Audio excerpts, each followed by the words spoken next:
1.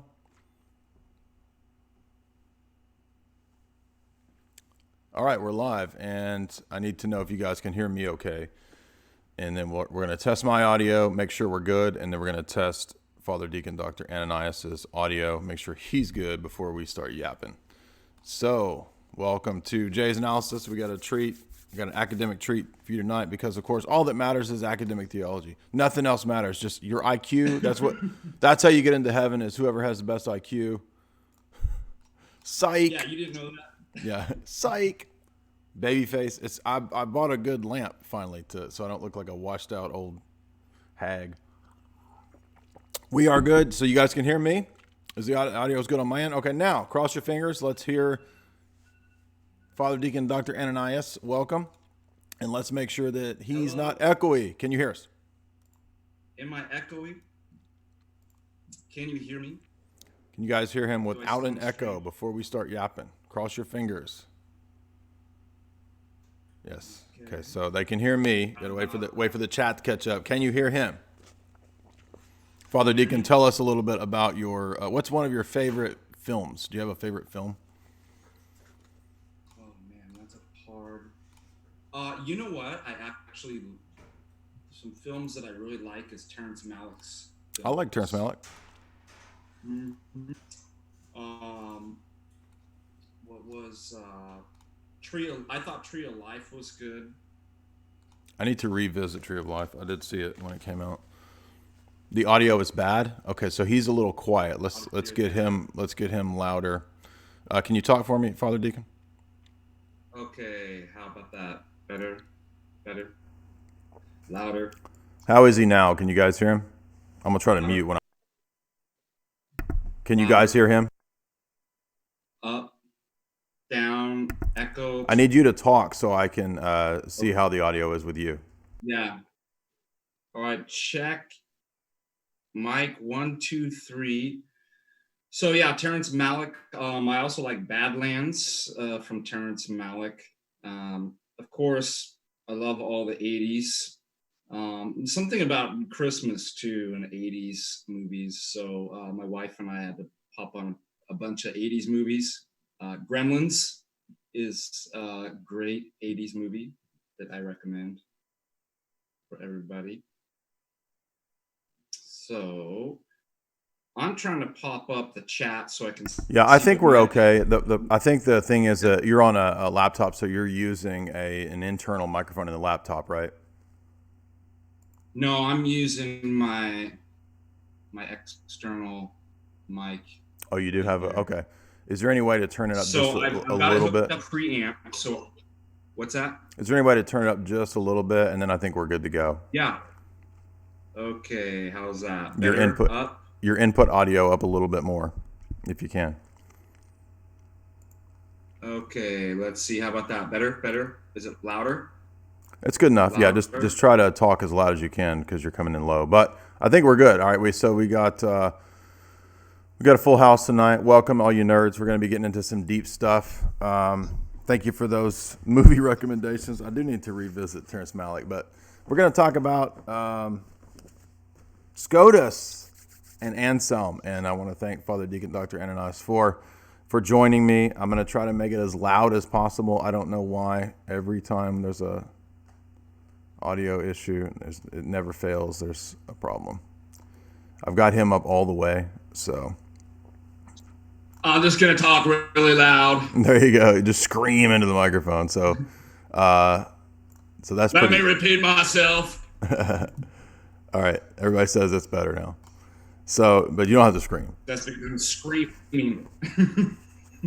Okay, so now that I have my library back, I did finally dig out my John Donne Scotus, and I have an essay that I wrote back in grad school about the ontological argument. And Father Deacon Dr. Ananias also has some interest in Anselm, and so it relates to a lot of the apologetics that we've discussed. It relates to a lot of the philosophy that we've discussed. Transcendental arguments come into play. Uniates Eastern Catholics. We're going to talk about that because that's a big puzzle piece when it comes to the issue of how to understand Latin theology and medieval Latin theology, because there is a difference between the schools, the Franciscans and John Duns Scotus, from the Thomists, right? So a lot of the Roman Catholics have been critical and said that you have not been fair because you act like Thomism is dogma and you don't give a fair place to the nuances of Bonaventure and John Duns Scotus and the Franciscans. Well, I am aware of that, actually. I did have a period when, before I became serious about orthodoxy and looking at orthodoxy, I thought, well, maybe I can, make this cope with Eastern Catholicism. Maybe Uniatism is the answer. And of course, David did a great video on just the sort of prima facie problems with Eastern Catholicism and how there's a lot of contradictions there, which I'll recommend and link later. But Father Deacon, thank you. You want to tell us a little bit before we get into the meat of all this about your experience with Anselm and your interest in Anselm? Yeah, so if some of your viewers remember, I went to undergrad at the Great Books Roman Catholic College, Thomas Aquinas College, Classical Liberal Arts. In senior year, you have to write and defend a thesis. And I believe it was sophomore theology was when I read Anselm's Proslogion, and I actually liked the apophatic theology. Appealed to me. For the Latins, the via negativa, and so I decided to actually write my dissertation, my senior dissertation, on Anselm's argument. Now, keep in mind that wasn't a very popular thesis at that college because of their commitment to Aquinas and Aquinas's critique of what was perceived to be, I think it was actually, he was responding to Bonaventure, a similar argument that Bonaventure had made. Whether God's existence is self-evident. So I believe that's Summa Theologica question 2, article 2. Correct me if I'm wrong on the... So anyways, that's when, I wrote my dissertation on Anselm. And at the time I was defending that, the other thing is that for Thomas, all knowledge about God from a natural theology perspective is derived a posteriori from sense experience. So all arguments, philosophical arguments about God, or anything for that matter, have to be grounded in sense experience. And so that was another part of the critique too, that the Thomists had of Aquinas's argument of Anselm's argument, is that it was a type of a priorism that would in the end fail if, obviously what Aquinas was saying, that philosophical thought must be grounded within sense experience. So I kind of argued a couple different things, that the argument was not actually ontological, and we can talk about that, who came up with the term ontological, how does that apply? And then also, was it possible to conceive of the argument is actually being grounded a posteriori? So that's kind of what I had written on for my senior thesis.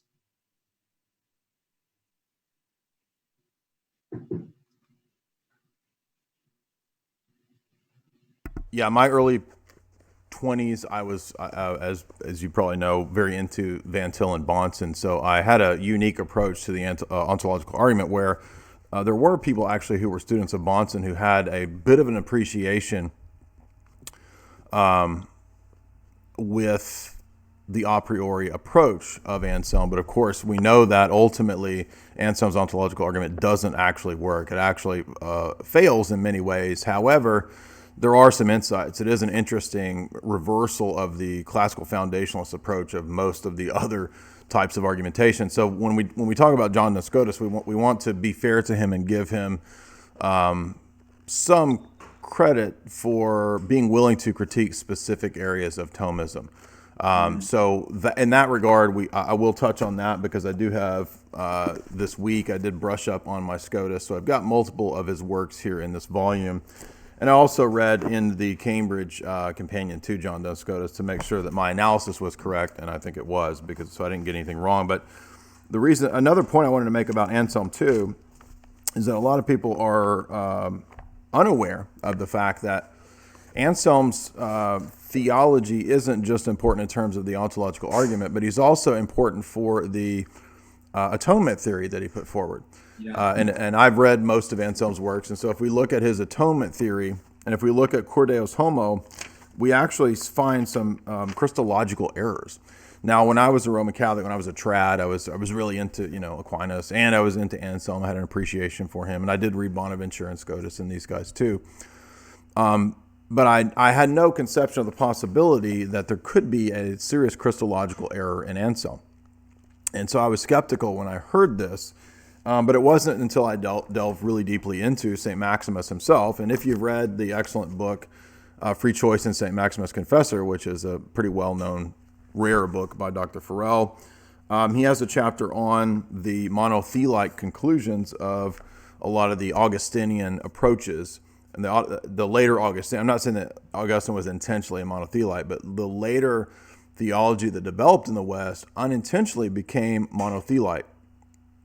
And so one place that we can see that is actually in Cor Deus Homo 9. And if you read Cor Deus Homo 1, chapter 1, section 9, you'll find that Anselm actually says, Christ therefore came not to do his own will, but that of the Father. For his holy will was not derived from his humanity, but from the divinity. So there's an attempt to sort of override the will of Christ, the natural human will that he possesses. And this is a result of the Augustinian conceptions of the will being led by whatever it is more inflamed by, you could say, right? So that if the will loves God, it's going to be more inclined to the divine, or if it loves creatures, it's going to be more inclined to the human. Now, again, Augustine precedes the debates about monoenergism and monothelitism. So I'm not accusing Augustine of being a monothelite, but there is in the soteriology of Augustine, because of the dominance of the predestinarian idea, you have the necessary conclusion that within Christ there has to therefore be also a preeminence of the divine will over the human will. So the human will kind of is supplanted in its natural created energy and properties, you see.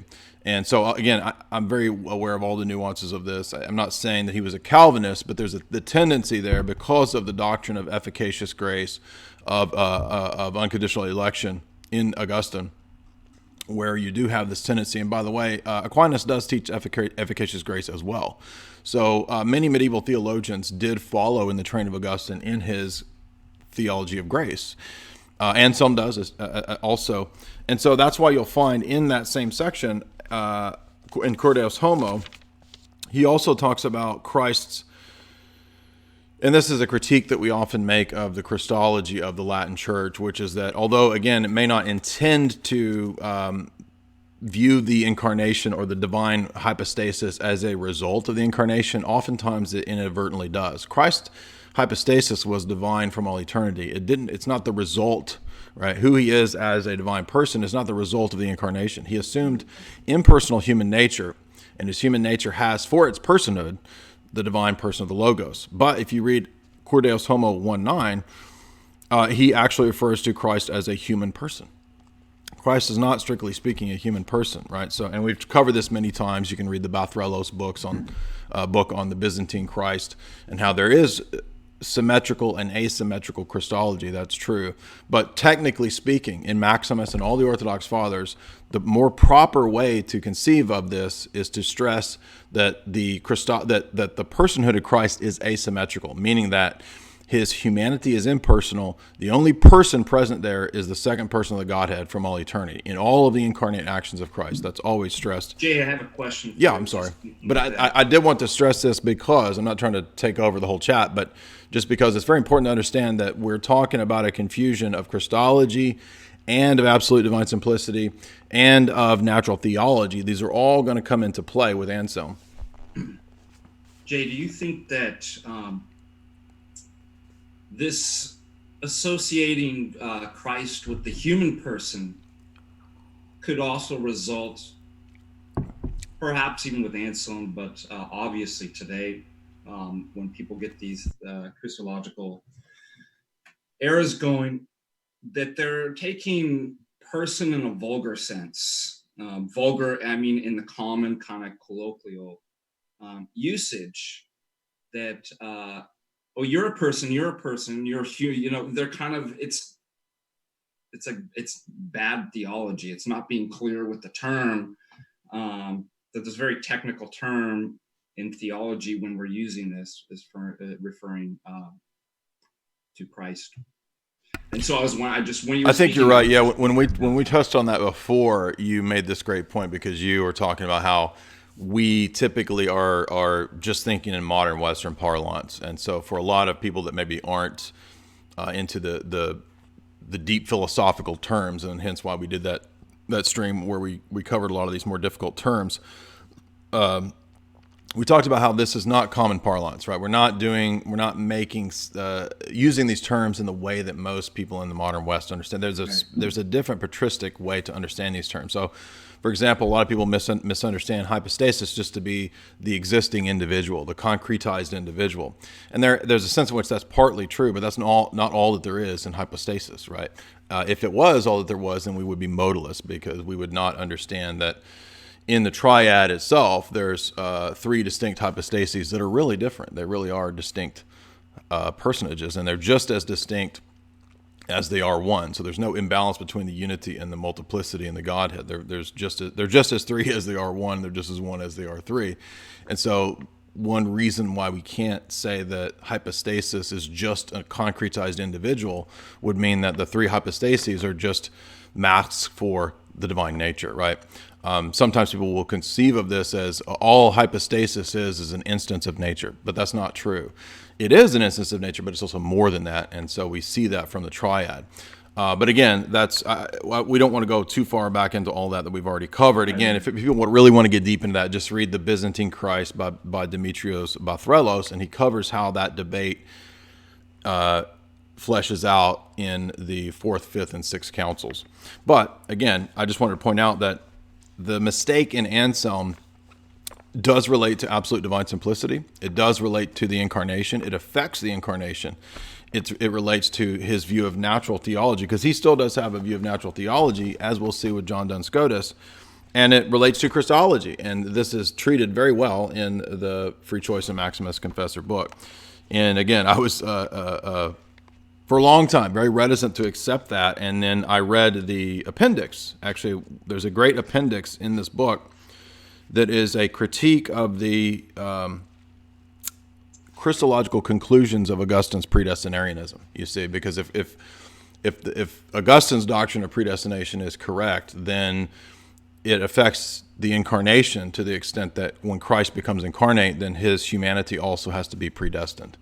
So it causes a lot of these really difficult problems, because the divine will then trumps and supplants the human energy and will. And so what you get is a monothelitism and a monoenergism. And again, I'm not saying Augustine intended that, but what happens in the development of Latin theology is that it absolutely goes in that direction. And again, as a former Calvinist, I know all about this, because as Calvinists, we would appeal to Augustine to say, yes, there's only one energy in conversion. The divine will and energy has to take over you, and that's how you're kind of like, you're dead. Your will is dead, and you're moved into the state of being converted effectually. And so again, Aquinas also teaches the same doctrine of effectual, efficacious grace. The cause, when God moves in this way in grace, he actually does cause the human will to move in the direction that God intends it to move. And so for us, that's a supplanting of the will and energy that's natural to humanity in terms of his free will, right? So there's created human will and energy that moves in its own sphere, you could say.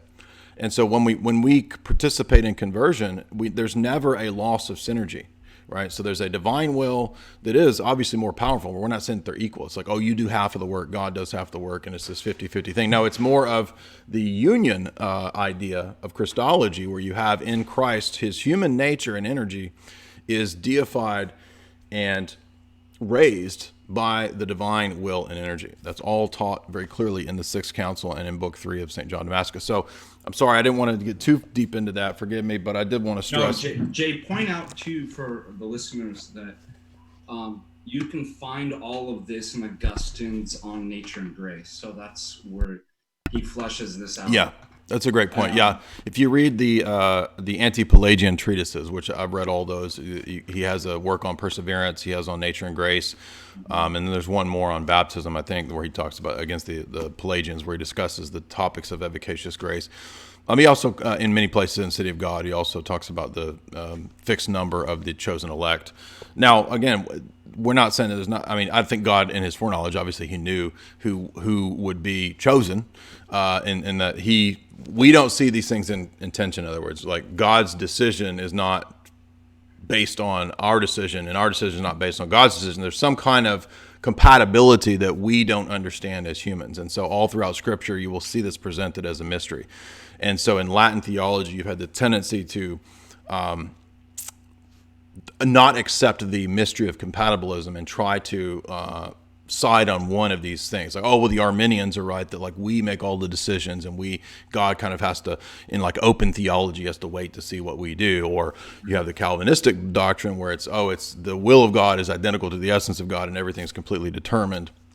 And we're not, so again, and people in the chat, we're not semi-Pelagian. Actually, semi-Pelagianism is rejected in the canons of Carthage that are accepted at Nicaea II. But what I'm saying is that the solution to this issue is that grace is uncreated energy, and it always is in synergy with the natural human will and energy that we possess. And we know this from Christology. So for us, Christology is the ordo theologia that will determine our soteriology. And in Calvinism, because there's a different ordo theology, and in Roman Catholicism there's a different ordo theologia, they will start in a different way. So Calvinism will use soteriology to determine Christology, right? So they'll have their soteriological conclusions first, and then they'll work out whatever they think about Christology as an afterthought. Oh, well, then Jesus was damned by the Father to make the payment. And this is where we come back to Anselm, because the whole idea of paying off a giant infinite debt is from Anselm. Anselm is the one who formulates this idea that God had to pay God off. And we would say that's kooky and crazy, and actually it doesn't make any sense. But it's where a lot of the atheists will kind of come with this. You believe that God had to pay off God, dude. That don't even make no sense, man. And we would actually agree as Orthodox that we do not teach that infinite payment doctrine of Anselm. So it is relevant. All of the different arenas of theology come into play here. Forgive me, I've monopolized. You speak. No, it's exactly what we've always said, that your starting points are going to determine your arguments. And so if you have this kind of starting point, the soteriology of Calvinistic perspective, obviously you're going to end. So it's not like they just happen to err and make a mistake. In some sense, they're being very consistent. It's coming from the starting points. And so again, we can go back to critique the starting points, that look, this is wrong. I also like what you had to say about, again, you get this in the West, this kind of dialectic of an either or pitted against each other. So you'll see people say that, you already brought up what whether you're Pelagian or are you a determinist? Are you have these things again? So what you get is this kind of idea that God does all the work in salvation. Man does nothing. Or you're Pelagian. And Orthodoxy doesn't have that problem of that tension, that there's some sort of dance and in symphony and synergy between the two, but ultimately it's a mystery. And it seems that the Western mind always wants an algorithm formula. Well, then how much? Well, why do we have to tell you how much? Why is that the important part? is it 50-50? Is it 30-40? And so you get these two kind of extremes that orthodoxy just simply doesn't have to deal with. And therefore, because of those starting points as well, the very notion of faith and works means something completely different within orthodoxy as it does on Protestant. Right. You have no notion of the super abundant, super added merits of the saints and this giant treasury of the merits of the saints that you can draw from, like some divine heavenly Vatican bank or some nonsense like this. It's just crazy. But that's all kind of flowing out of this idea of the giant infinite debt payment scheme. And so, by the way, it's no wonder that you would have a Vatican bank that's involved in giant global money laundering scandals if that's how they conceive of their church, as a big bank of spiritual merits that can be doled out. It's total nonsense. But that was in the news this week, was that multiple Vatican investments were shown to be related to international money laundering. No surprise there, and that goes all the way back to Roberto Calvi and the Vatican bank scandals. But by the way, we had some trolls in the chat. I showed, and if you read the book that I showed, there's multiple quotes in that book from the last video on Antichrist, where the church fathers do teach a future conversion of the Jews. It's in book 4 of St. John Damascus. It's in St. Athanasius. It's many places in St. Cyril of Alexandria. So that's actually, that guy's gone. All right, so let's talk about Scotus a little bit here. So I dug out my Scotus. I did not realize or recall, because it's been, like I said, it was about 10 years ago when I started looking at Orthodoxy, and I thought, well, maybe Uniates and Bonaventure, maybe they have a way out of this dilemma. And there is a treatise, actually there's a couple treatises in this book.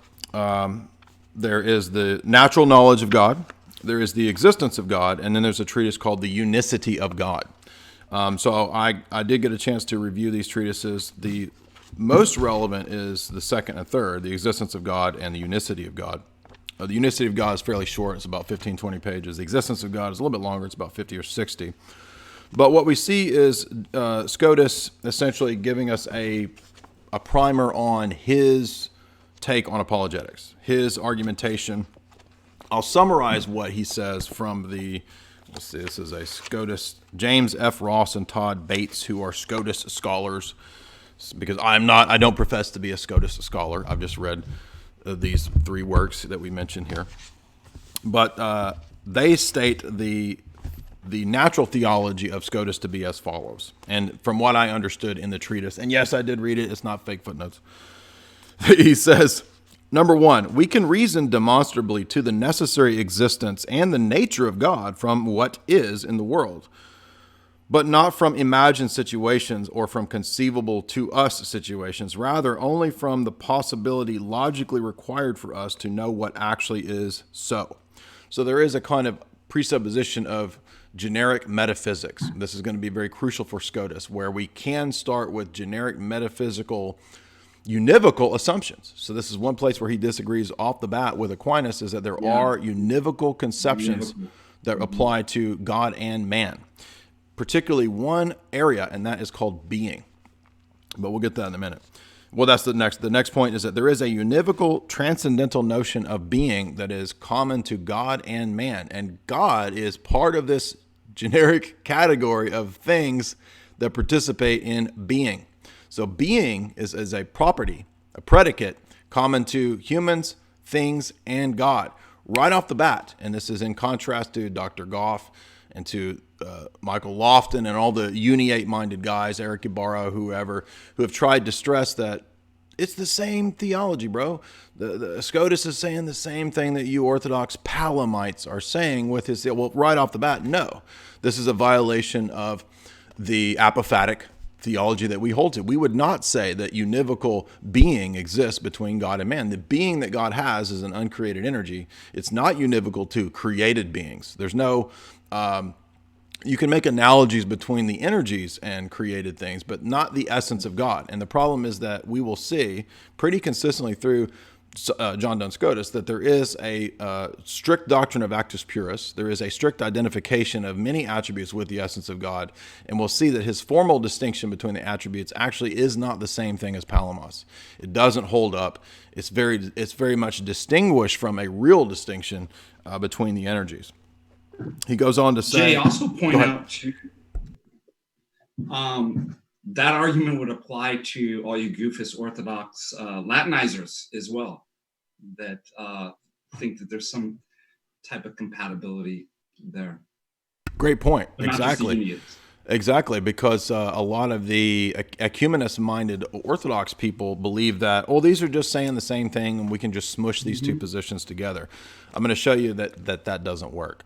But let's get a few more statements about the summation of Scotus.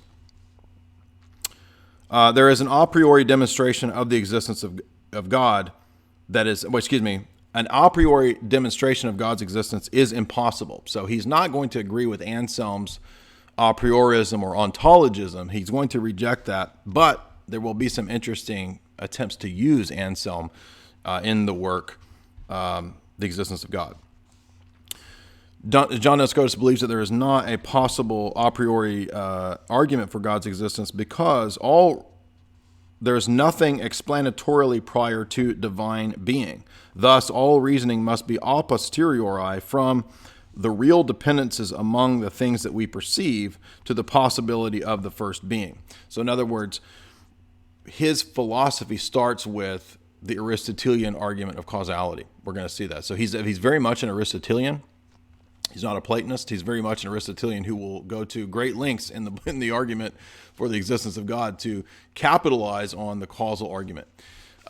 In this way, he's actually very similar to Aquinas. He believes in a strict first cause Aristotelian. It's almost copy and paste from Aristotle, and it's almost the same as Aquinas's argument from a first cause, and he'll expend much energy in the book just trying to argue about how there's not an infinite regress of causes and there must be some unmoved first cause. And it'll just be things like, well, if the first cause wasn't perfect, then you could have multiple. In other words, let me rephrase that. There has to be one first cause because in some point in this chain of events, every lesser cause is imperfect.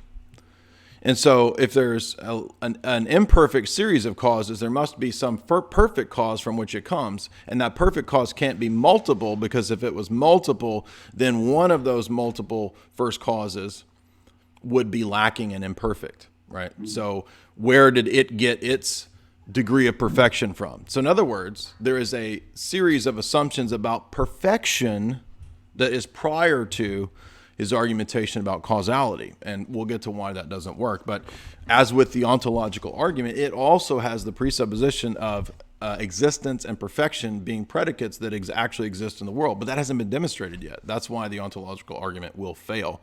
Among other reasons, it's also based on absolute divine simplicity. But before we get to that, there cannot be a necessary...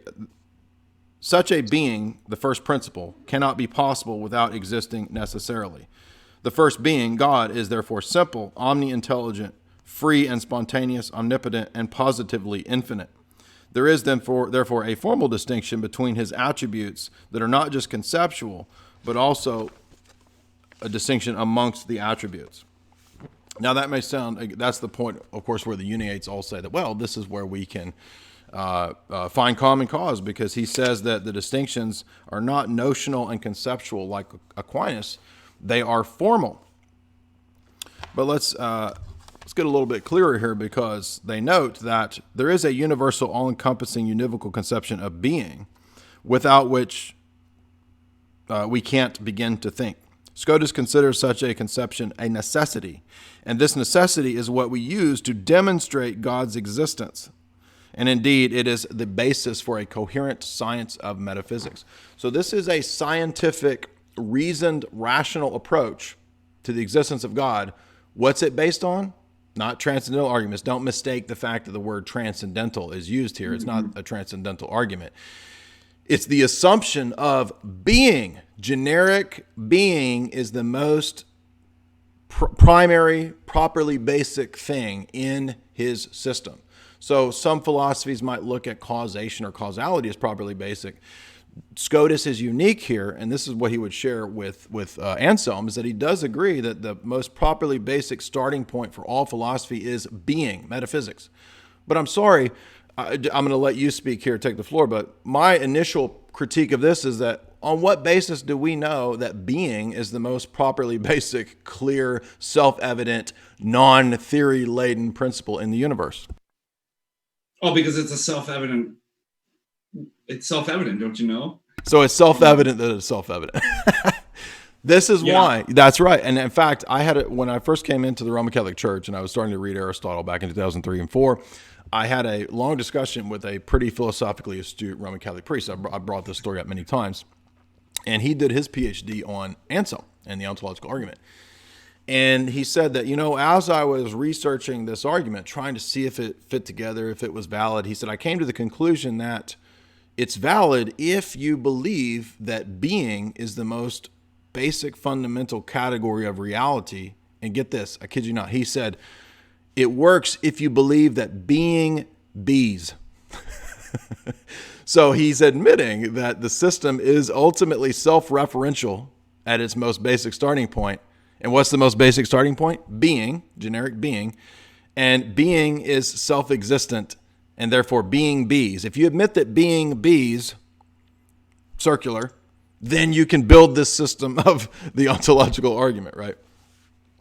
Yeah, I mean, this is the whole critique of classical foundationalism or natural theology, is that they start from these, what they call self-evident axioms or propositions.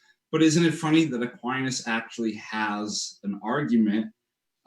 Is God's existence self-evident? And he basically goes, well, it might be what one person conceives of as God might be different than another. Well, then why wouldn't that apply also to what one person conceives as self-evident or being?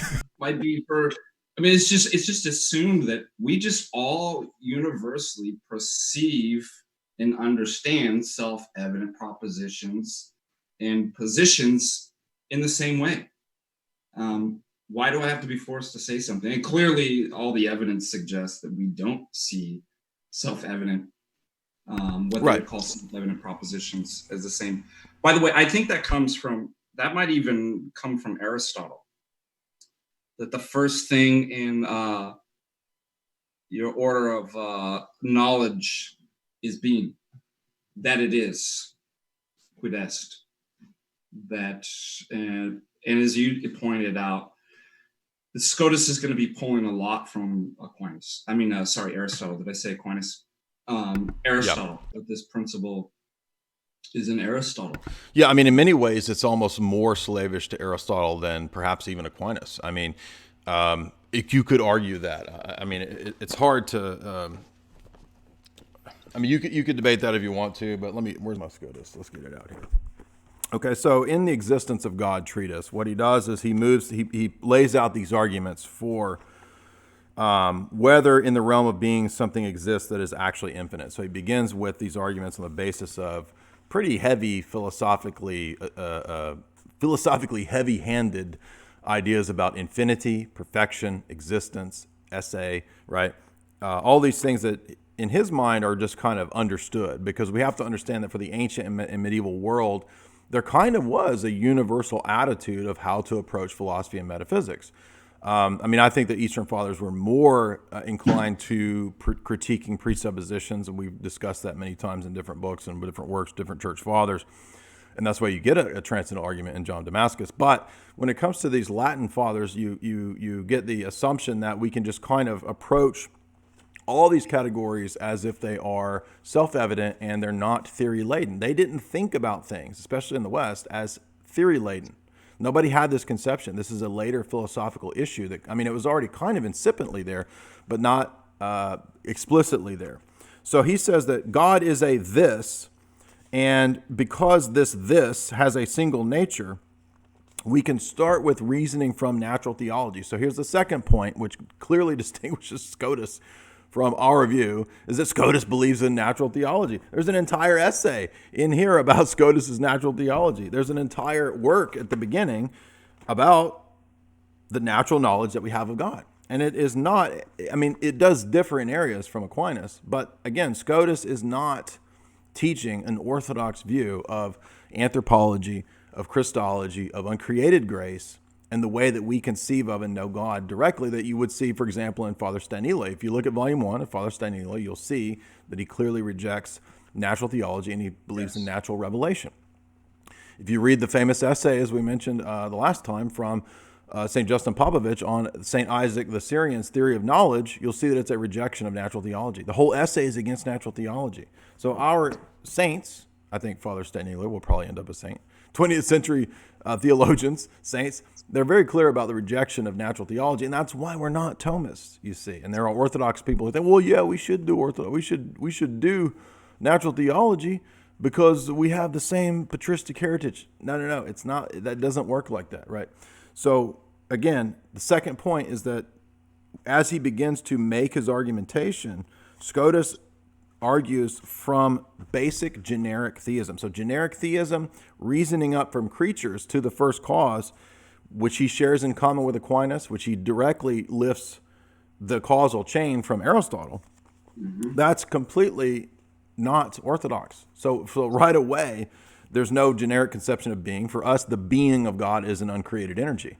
God's unicity, God's knowledge, God's energy, God's existence, those are energies. Yes. They're not the essence of God. And so therefore, there's no way we could ever accept that being is univocal.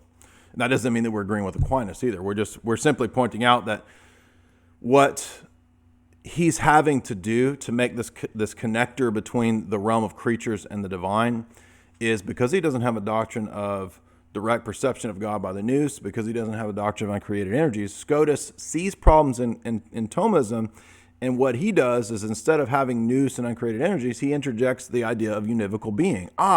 Being and reasoning, intellectual reasoning faculties are the means by which we will have a direct perception of the divine. We cannot accept that. And by the way, Jay, it'll be helpful to point out that as you were talking about natural theology, how orthodoxy rejects that I just realized that natural theology, the consequence of that is their notion of faith-seeking understanding. You'll see this in Anselm, fides quærens intellectum.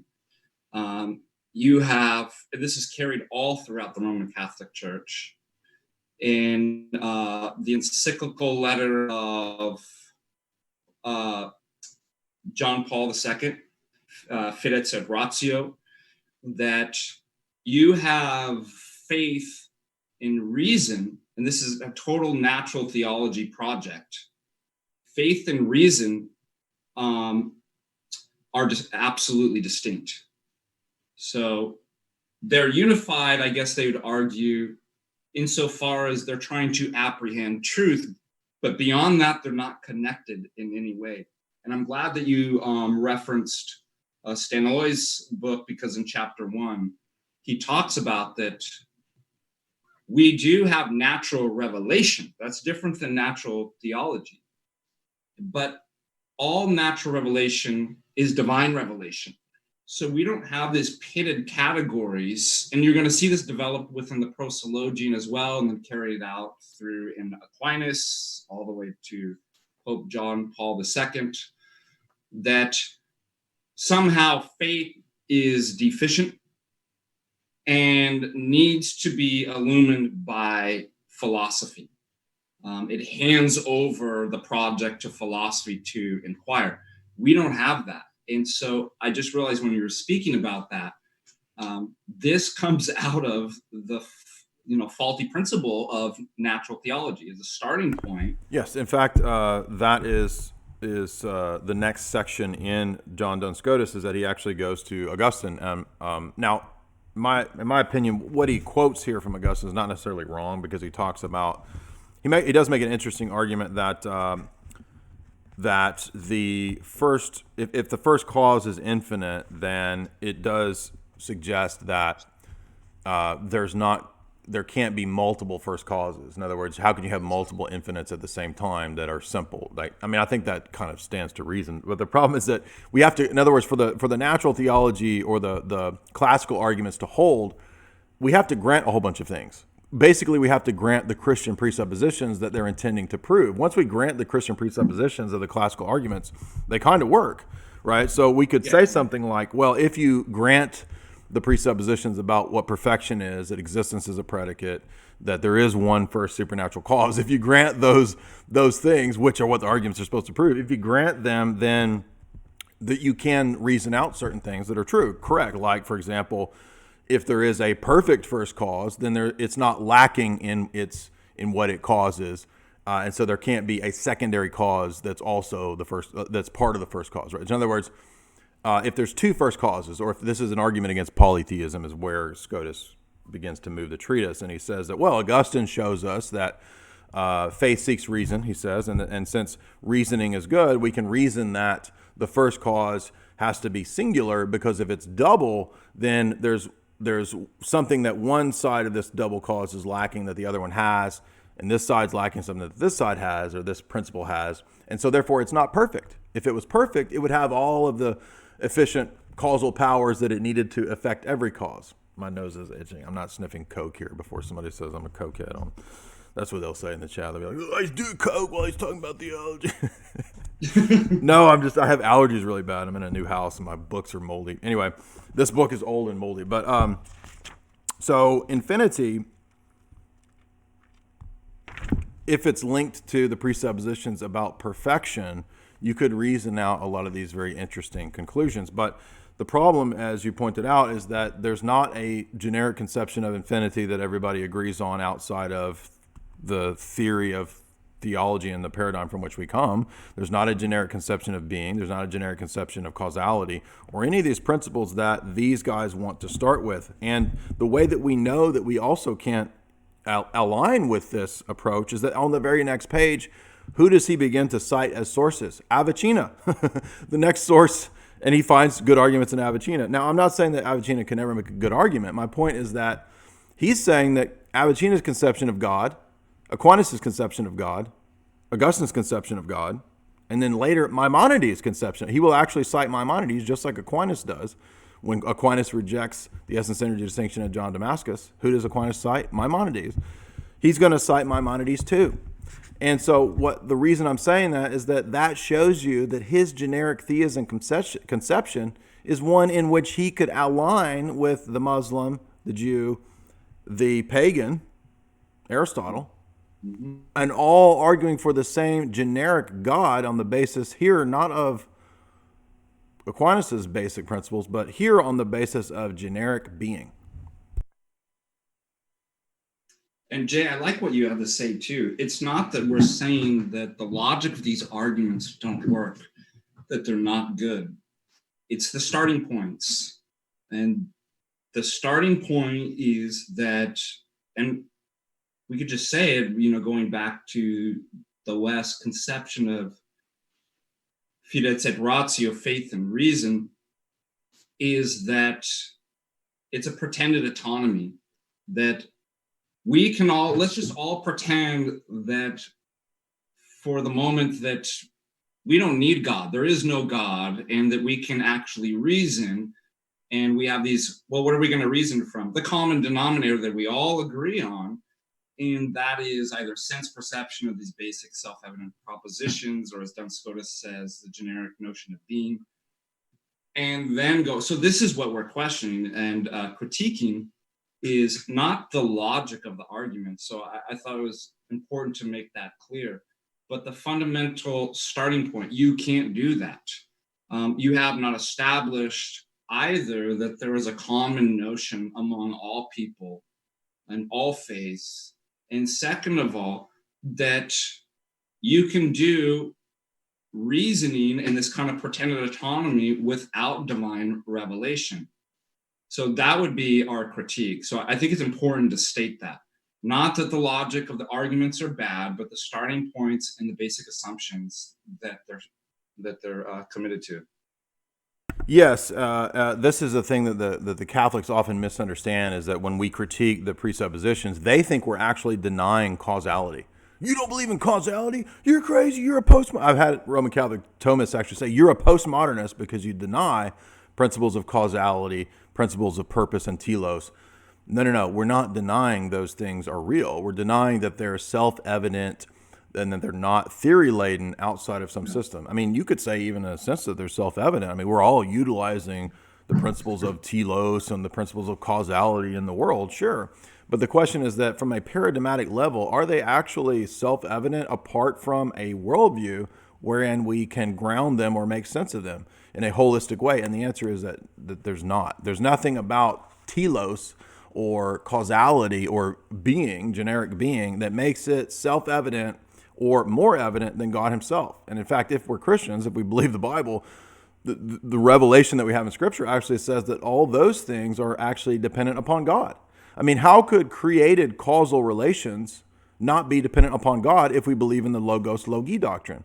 If Paul is correct, and he is, and he teaches the logos logi doctrine, as St. John does, and then all the way into St. Maximus, then every aspect of the created world has its meaning and is grounded in the logos. It's not grounded in human autonomous reasoning and the intellect. It's grounded in the logos himself. And so the meaning of reality, as Father Staniloy says in chapter 1, is the logos himself. And now you say, well, why don't we perceive that? Why don't we, when I look out at the world, I don't see that. I see sticks and rocks and trees. That's because our noose is darkened because of the fall. That's why. It's not a fault of the world revealing God. It's the fault of humans being fallen, not perceiving the world correctly due to our fallen state. Then that's the difference. So again, as Staniloy says, the content of natural revelation is the same as the content of supernatural revelation or the scriptures. The same content. That content is Jesus. He is the content of that. The triad is the content, because all reality was created from the Father through the Son and the Spirit. All reality is triadic as it exists. That's our doctrine. Jay, let me quote a Western theologian, scientist, mathematician, who's actually one of the closest to an Orthodox theology in spirit, Pascal. And Pascal says, Blaise Pascal, who's just the opposite of his contemporary René Descartes and his kind of ridiculous rationalism. And Blaise Pascal says, if it wasn't for our corrupted fallenness and our sins, there would be nothing so self-evident in the existence of God. That would be the clearest. Amen. That's a great way to put it, yeah. Mm-hmm. Yeah, that's great. I mean, if we think about the logos logi doctrine, if we understand St. Maximus's teaching on it, it leads to the conclusion of the epistemology of St. Isaac the Syrian. And that's why St. Justin Popovich wrote that essay about the epistemology of St. Isaac the Syrian being revelational, being about the content of the world is Jesus, ultimately at root. And so we can't have natural theology that's predicated on human autonomy and the fact that, oh, well, God actually doesn't make it clear that the natural world is about the logos. The natural world's existence is through the logos. And that's why Thomism is so dangerous and destructive, is that it attempts to look at the world from generic principles. And it actually doesn't say, Thomas is very explicit, he actually does not say that you can look at the natural world and understand revealed mysteries. But now, wait a minute. The first cause is God the Father. That should be a revealed mystery. There's nothing about God's unity that comes to us apart from God's personhood. We don't know God's unity first and then reason to him being a person on the basis of what's in Scripture. But if you follow the Summa Contra Gentiles, the argumentation in Volume 1 is of natural theology and the generic theism. And then in Volume 2, he says, now let's tack on top of that, on top of nature, we stack on top of nature the supernature, right? So understand, this whole system is built on nature, and then we tack on the revealed truths of the Trinity and the Incarnation. But this is the opposite of the way that our theology works, where the Trinity and the Incarnation come first, and then anything else that's, quote, natural, we could say revealed theology about nature is built on that. That's the other way around. So the Roman system The natural theology system is inverted. Jay, I'm really happy that you cited St. Justin Popovich's treatise on St. Isaac the Syrian, and pertaining exactly to that concerning knowledge. Let me just read a couple quotes that really hit this perfectly.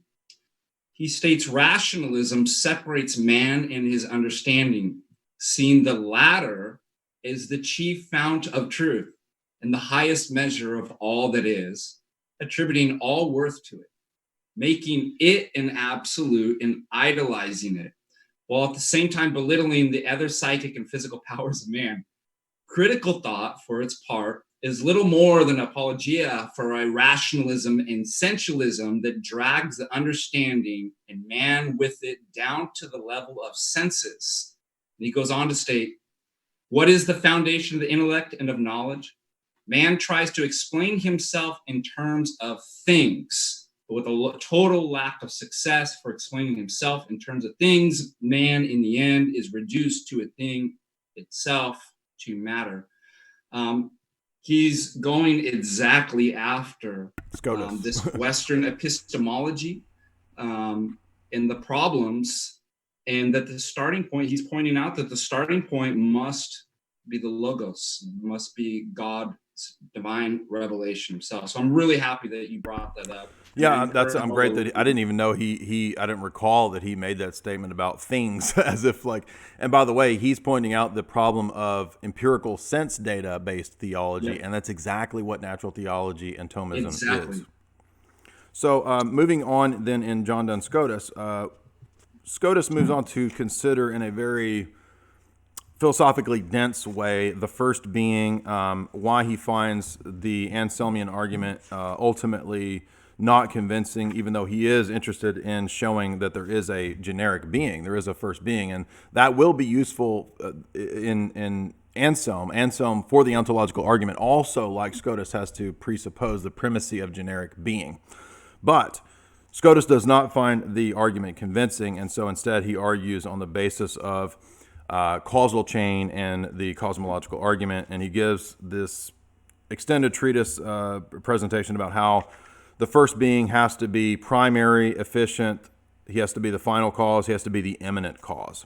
So again, only if we grant all of these assumptions about causal relations would we admit that this argument is sound. But again, in my view, the causal chain argument can't prove something outside of a natural series of causes unless you presuppose Christianity, and that's what it's intended to do. So I think it's useless.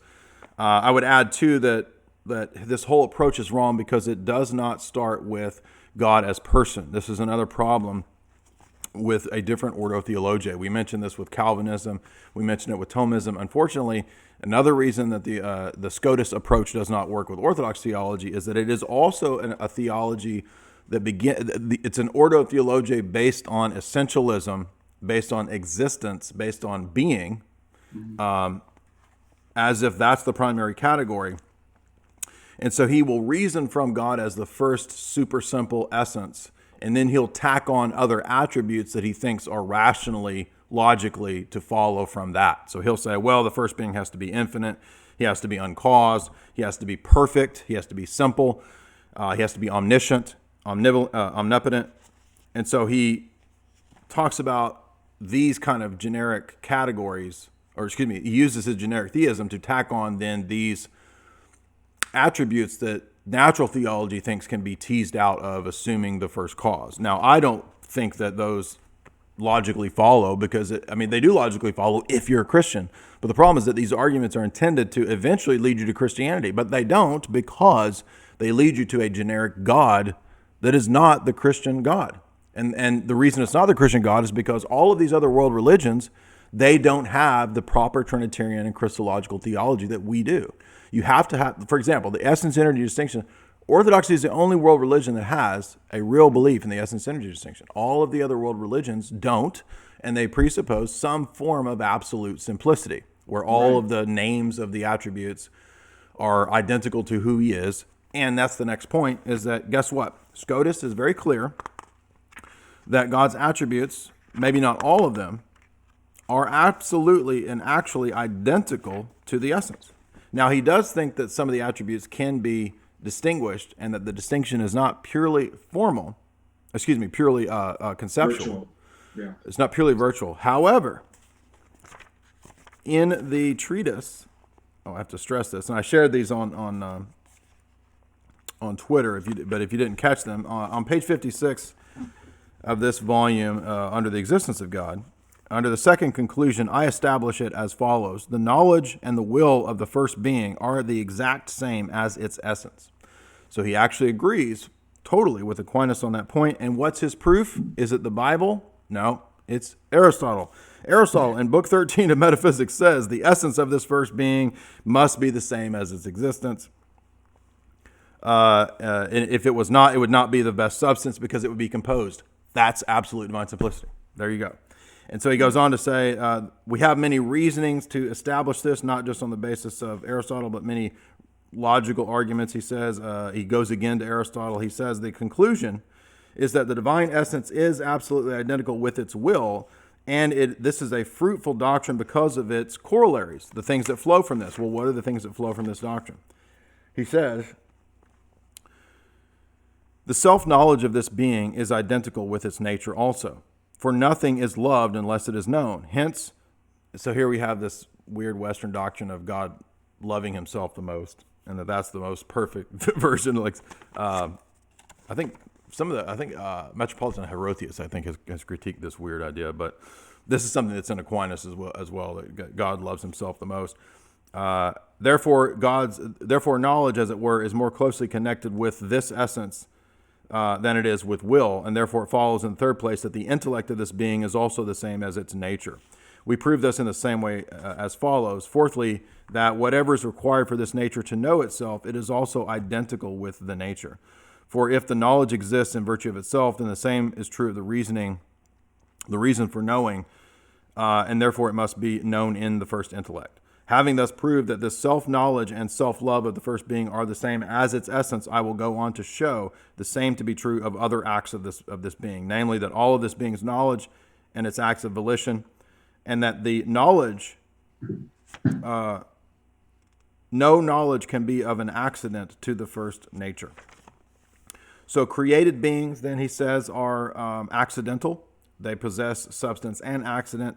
The first being cannot possess accident, and therefore it is pure act. This is on page 59. So he actually uses the actus purus argumentation, where he states that the existence of this being is absolutely identical to its essence. He is his essence. He is his existence. Nature is person. Nature is existence. Nature is act. Nature is will. Very clear. Now, again, our critique of Thomism, just like our critique of John Duns Scotus, is not that he never says things that are correct. It's not that he never gets something right. The critique is that there's conflicting ideas at work here. He recognizes a problem in Aquinas. It's a problem that we recognize in Aquinas. The problem is that his solution still utilizes the assumptions of actus purus, of absolute divine simplicity, of equating the will of God with the essence of God, other attributes with the essence of God, and predicating absolute divine simplicity to be the case, as he says at the same time, but I also want to have a formal distinction in the attributes to avoid the stupidity, the error of the Aquinas position, which says that will in God is the same as knowledge in God, is the same as foreknowledge in God, and is the same as the essence of God. He says he has the same critique that Palamas has in the debate, where he says if Aquinas is right, then all the attributes are the same, and we can't distinguish them, and it's useless. It's useless to say that in reality there's no distinction. So he comes up with a median position that's not Palamas, that's not Aquinas. He says the distinction is formal and not real. We believe the distinction is real. We don't believe in a formal distinction, because the formal distinction, which is an attempt to have a midway, still doesn't work. Why does it still not work? Because he still affirms absolute divine simplicity and all the problems that we've outlined in Aquinas. Yeah, that's an interesting. I'm trying to figure out how Scotus would answer. He's going to assume that infinite being is one. Now, if you have formal distinctions that are many, how is he going to reconcile? Because forms is separating a being. And I mean, you would know this better than I do about Scotus, but it seems to be problematic. Well, that's what I'm saying. It is problematic. So here is an attempt by the Cambridge. So here's where they discuss this problem. This is the guys I was reading earlier. I forget what their names were. Tanner and somebody. Anyway, it says, Scotus agrees with other theologians that God's unconditional actuality rules out having any parts. There can be no composition. There can be no act and potency in the divine God. There's no real distinctions as to divine substance. But he argues that there can still be real differences without real distinctions among God's attributes. So there we see it is not reconcilable with Palamos, according to just standard evaluations from Scotus on John Duns Scotus. For among things distinct in conception, there are some that, although inseparably realized in God's case, are separately definable and separately realized amongst finite things. For example, attributes of rationality, goodness, and wisdom. Moreover, the tendencies of the prudent man are distinct from those of the intelligent man, even when they coincide. So the attributes cannot be merely conceptual and definitionally distinct. That would be the Thomist view. The unity of the infinite being is more than that of a mere simplicity or a lack of composition. Scotus says the simplicity of God is a perfection. It does not follow that every simple creature is more perfect than those not simple. In addition, actuality is also a perfection. Actuality is more perfect than simplicity in his mind. The infinite being has the unity of complete actuality. The necessarily first being maximizes this actuality. For this and other purposes in his metaphysics and theology, Scotus reasons that there is often a difference in reality that is not great enough to amount to a real distinction, but is greater than a conceptual distinction. This is his formal distinction. For instance, he thought that there are features that really differ and are sometimes separately realizable, such as wisdom and justice, even though actually inseparably in the unity of the one being, the way that intuitive and deductive intelligence might belong to a single person.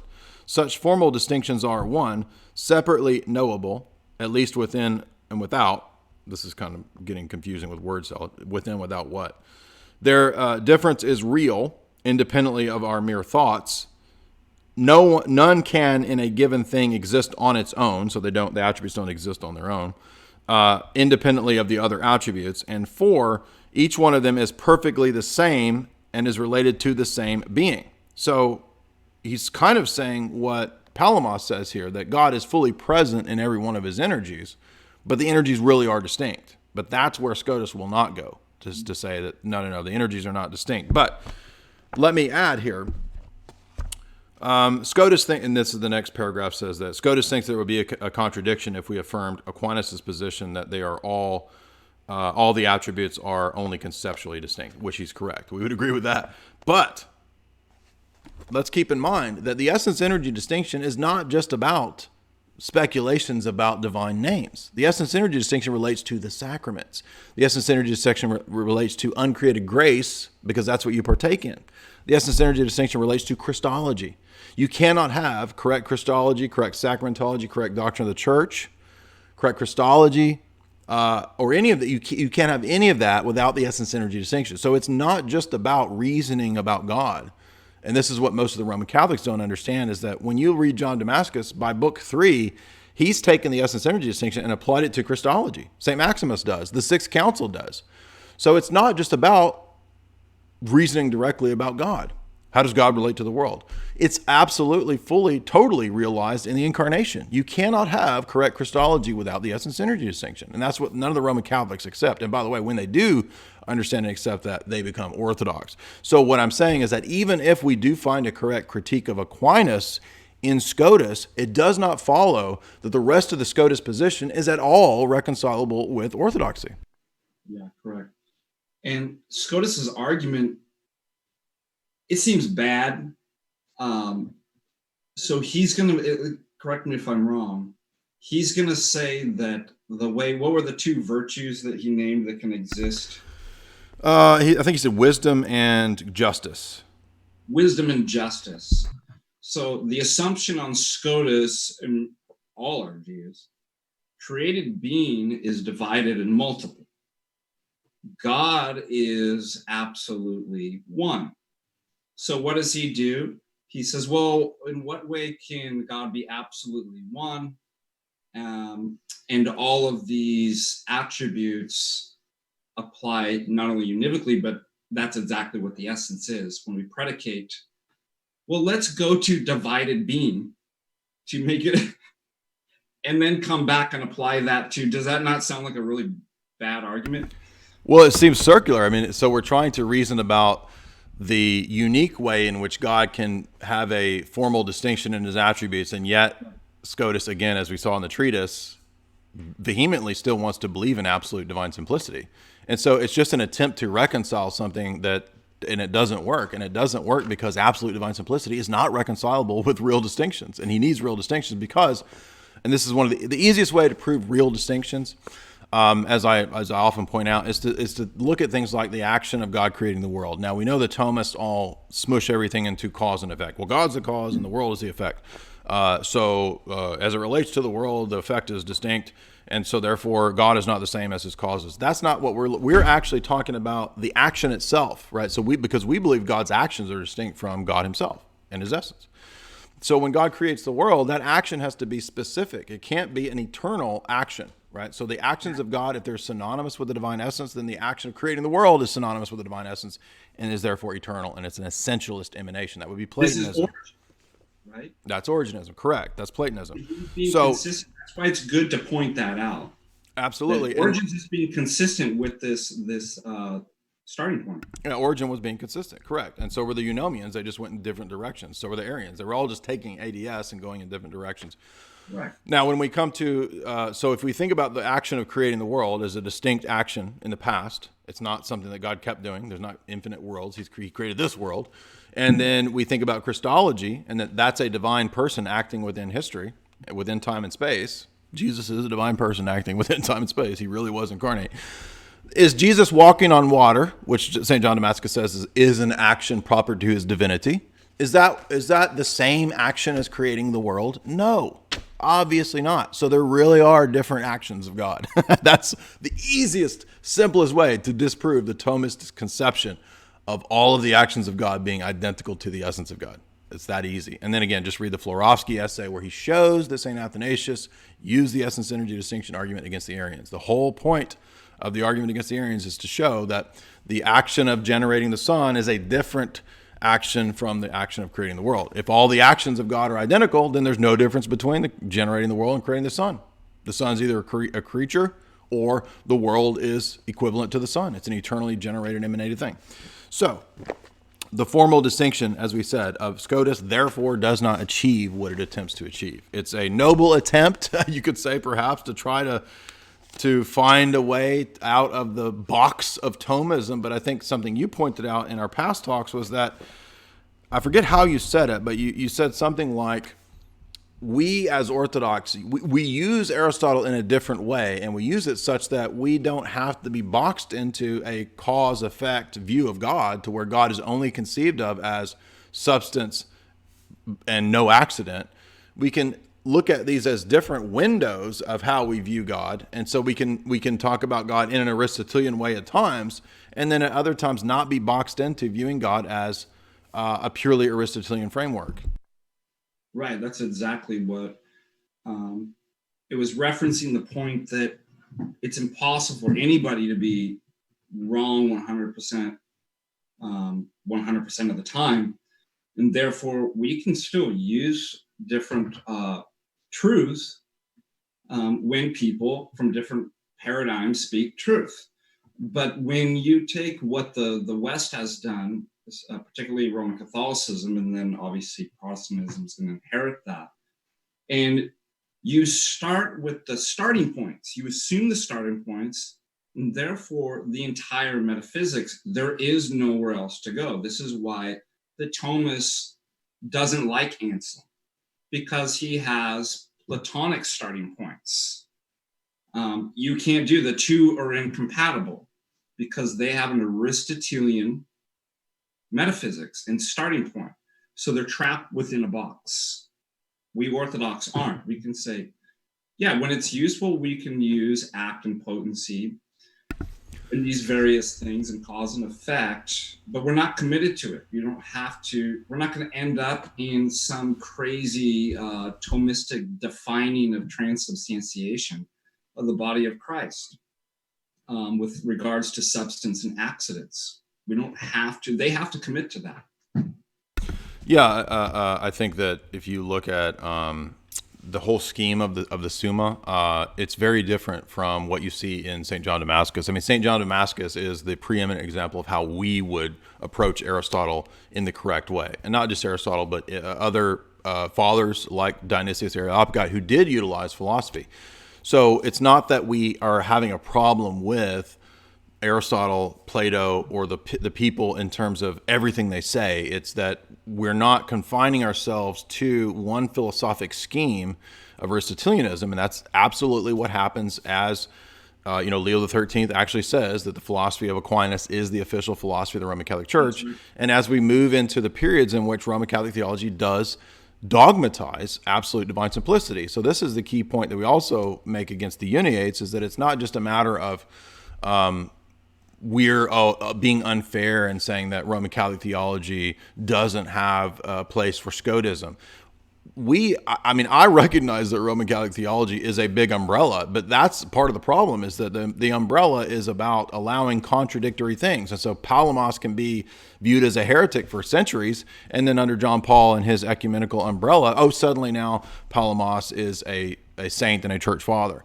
You can be a Uniate and not believe in Trent and purgatory. But wait, you're supposed to, because Trent and purgatory, those are universal dogmas. I mean, it makes no sense, right? The double-mindedness of the Uniate is just like the double-mindedness of the SSPX, where you can reject the universal ordinary magisterium of the Pope as you say you affirm the Pope. And it's the exact same thing in Uniatism, where views have been heretical for centuries. But now because of ecumenism, they're okay.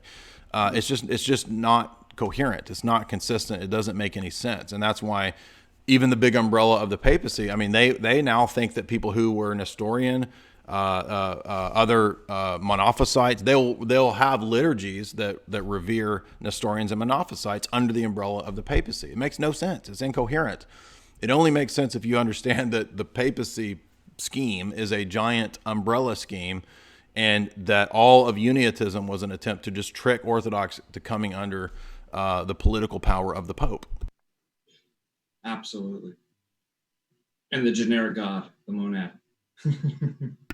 Yeah, I mean, this is not just head stuff. It's not just academics. It really does filter into the theology. And I mean, this comes to a head especially when you have the debate between the Barlaamite and St. Gregory of Palamas. I mean, for the Orthodox Church, this has already been determined. It's already been debated. It's already been settled.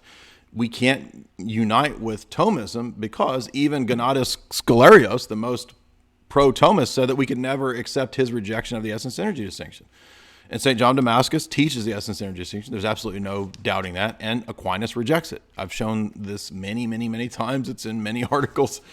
But again, so if we were to compare Scotus to this treatise, which, by the way, most of these Uniates, they don't talk about it. They won't read it because Palamas says that Roman Catholicism is heresy. He says that they're heretics and they're condemned by the Palamite synods here. So you can't accept this if our pillars of orthodoxy say that it's heresy. There's no way to combine these. It's oil and water. They don't mix. And that's what we need the Uniates and we need the ecumenists to understand, is that these two systems are irreconcilable. And so, again, if we were to read Scotus, and I'll finish up with this last point and then we'll move on to Anselm.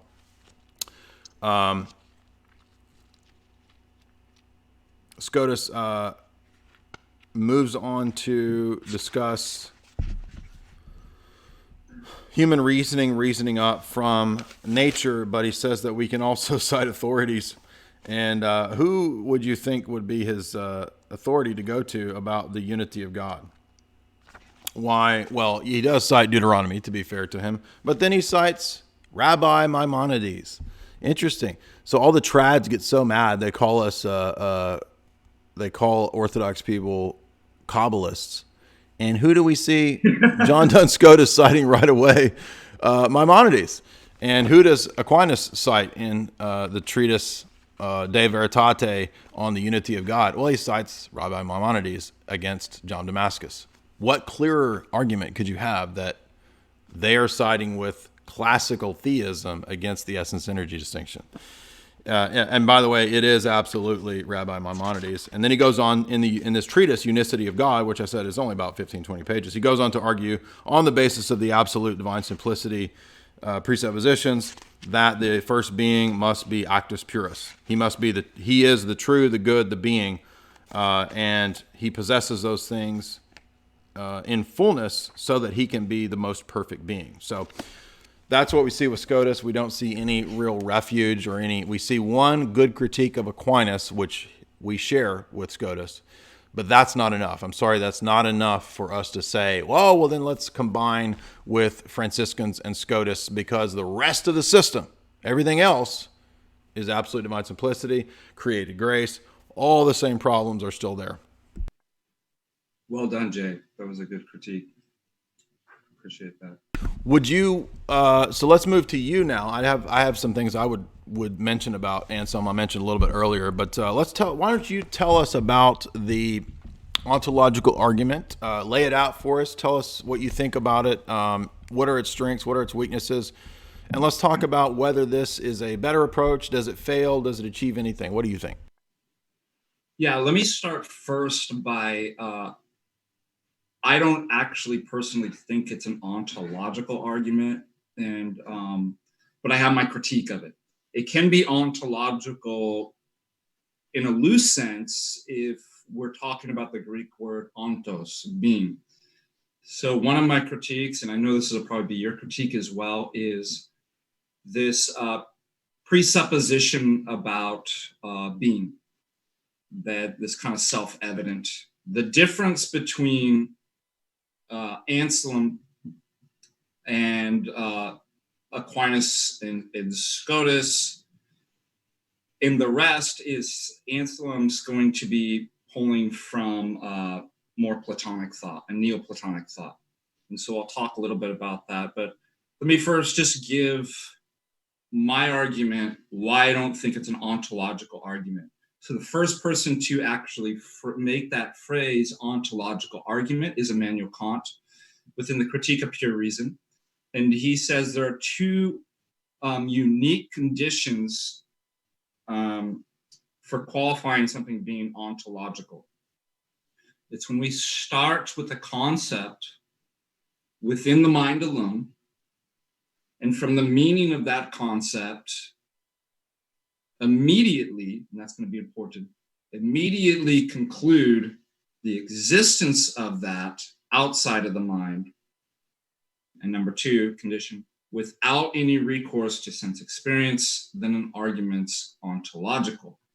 Now, it's very clear who Immanuel Kant had in mind when he was referring to the ontological argument, and that was René Descartes.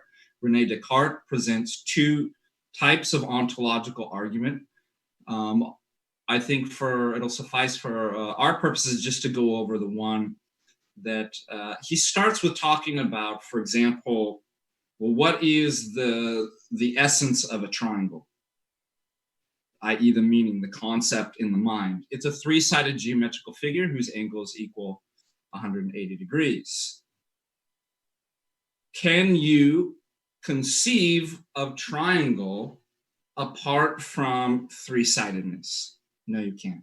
Then Descartes immediately goes to say, well, what is the meaning in the concept of God?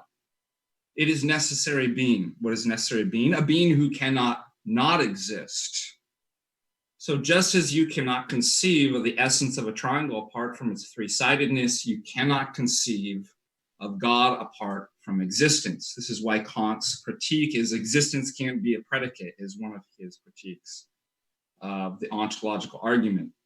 Now, when I look at Anselm's argument, it doesn't seem to have those qualifications that are laid out by Immanuel Kant. And therefore, on those grounds, I could say it's not ontological. You could say it's ontological in a loose sense, again, by saying it's related to being, the presupposition of what being and the gradations of being.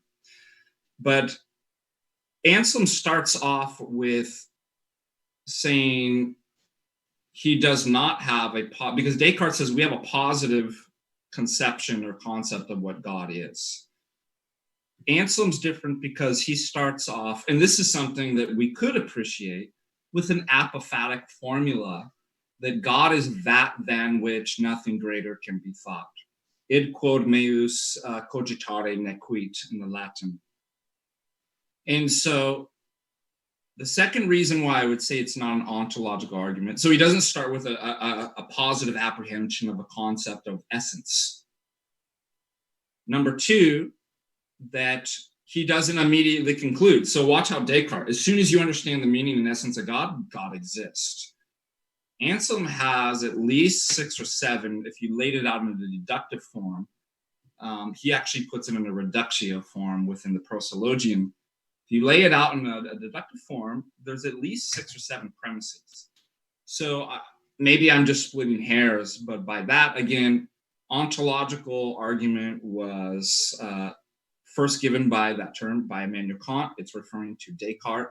And second of all, it does not fit the qualifications or standards that Immanuel Kant lays out for ontological.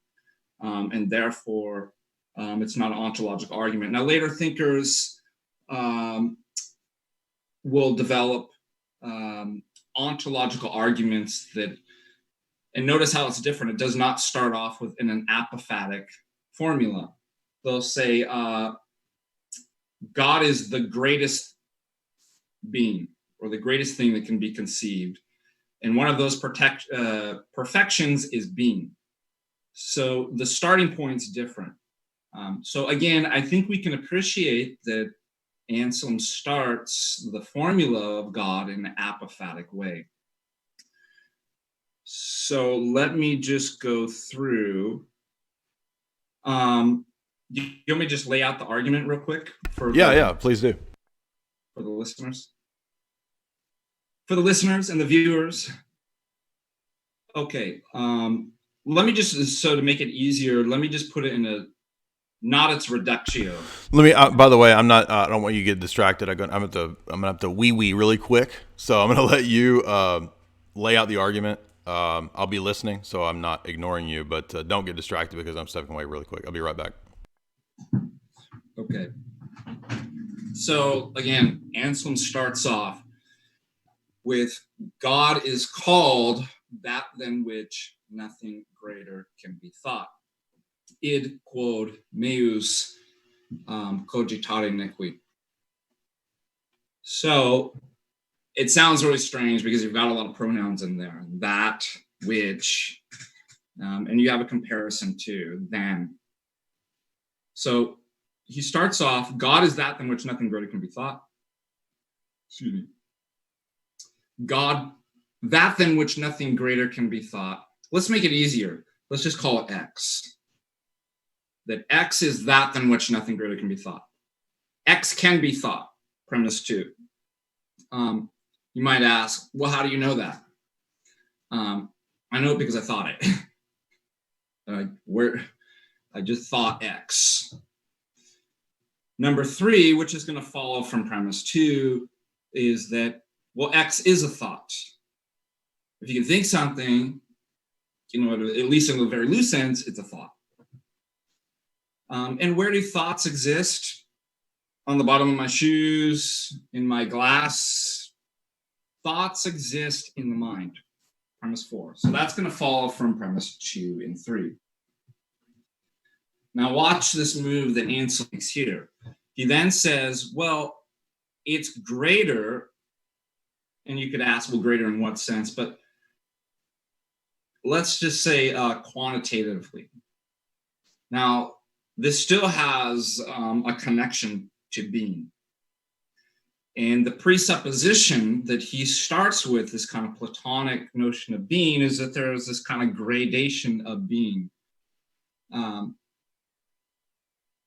being in thought only. And so he has this analogy of, imagine you're a painter and you have this idea in your mind, but you haven't executed it yet on canvas. Or you have a fictional character. Now, could you say completely that has no being whatsoever? No, it has some type of being.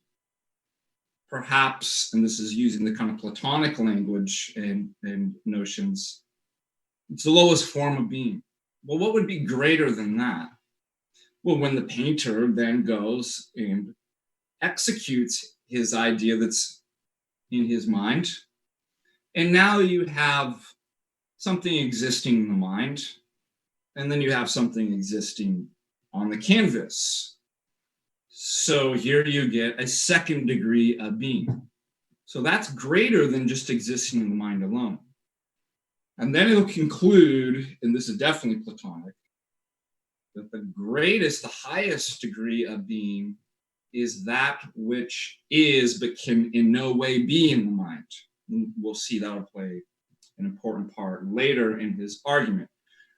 So to return, we're back with premise 4, and premise 4 says that X is in the mind. Now, it's nice to use the term X because you could counter, let's say, an objection that says, well, you're presupposing God, his existence, and that's what you want to prove. So just call it X. We don't know. X is that than which nothing greater can be thought. It's a thought, and therefore it's in my mind. Premise 4. Premise 5, it is greater, quantitatively, going back to the analogy of the painter, to exist in the mind and in reality than just the mind alone. So this is to set up, it's going to counter the atheist. It says that God's just a flying spaghetti monster. Your imaginary, invisible God, it's just in your mind. Well, Anselm's going to make this argument that, well, it's premise 5. It's greater to exist in the mind in reality than just the mind alone. So why is he saying that? Because X cannot, therefore, exist solely in the mind. Why? Because if you remember, part of the meaning of that than which nothing greater can be thought always admits of a greater. So if you said, my greatest possible thought, this is why he doesn't form it into a cataphatic positive formula. Because say, well, God's the greatest thing that I can think. Well, then it could be still in your mind.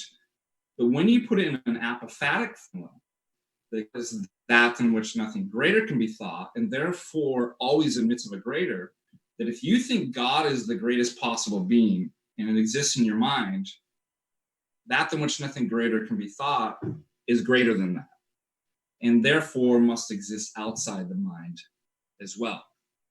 So that's why he's putting it in an apophatic formula.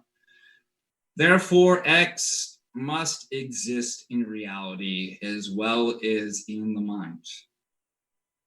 How do we know that? Because, again, the formula that than which nothing greater can be thought always admits of a greater. And if it's greater to exist in the mind and in reality, then X must exist in reality as well as the mind. X is what we call God, therefore God exists outside of our mind in reality. So that's kind of the deductive form of, I don't know if that's helpful to, I do it in a kind of that deductive rather than just the reductio, because sometimes people have a difficult time with reductio arguments. So I found that might be more fruitful to put it in kind of a straightforward kind of deductive syllogism.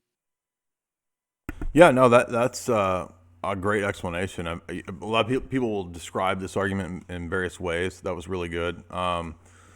So my first question would be, it seems to rest on the assumption of existence as a predicate, being as a predicate, and the idea of gradations of perfection, right? In other words, why do we know? And I think this is one of Kant's criticisms of the argument, was that on what basis do we actually know that a being that exists in reality is more perfect or more a more better.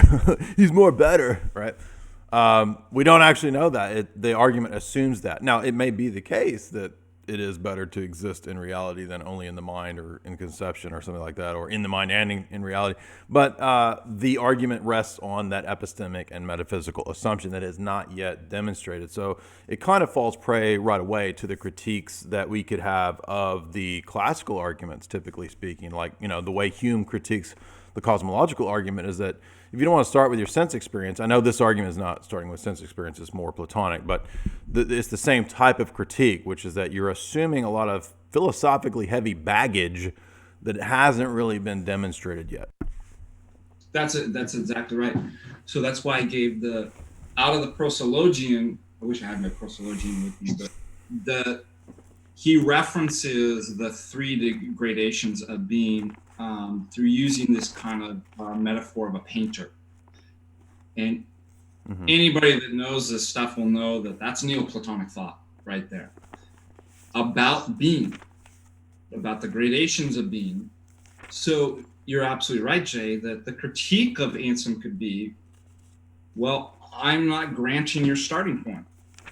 Neoplatonic or Platonic starting point about the way we're to conceive of being and gradation and what's greater or less. Then it falls apart.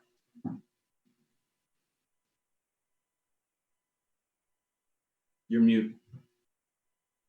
You're mute, Ben. I've got my proslogian here, and Sweet.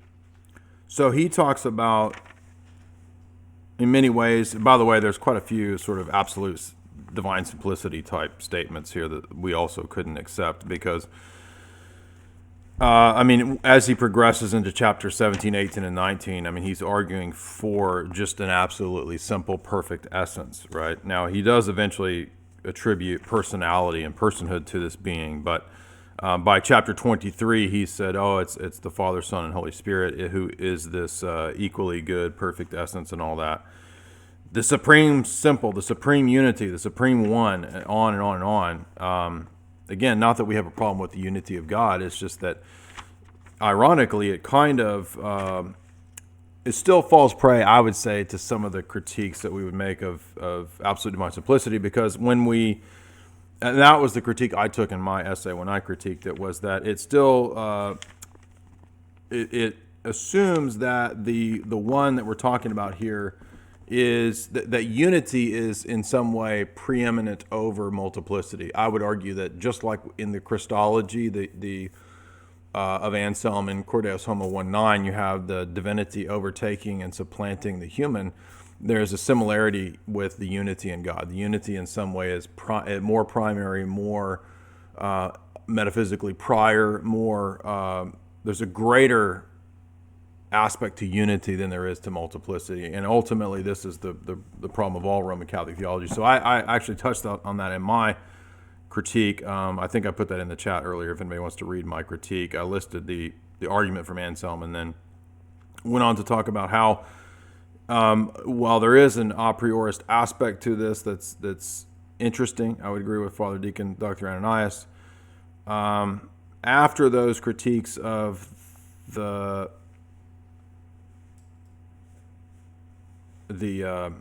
I'm looking through my essay here.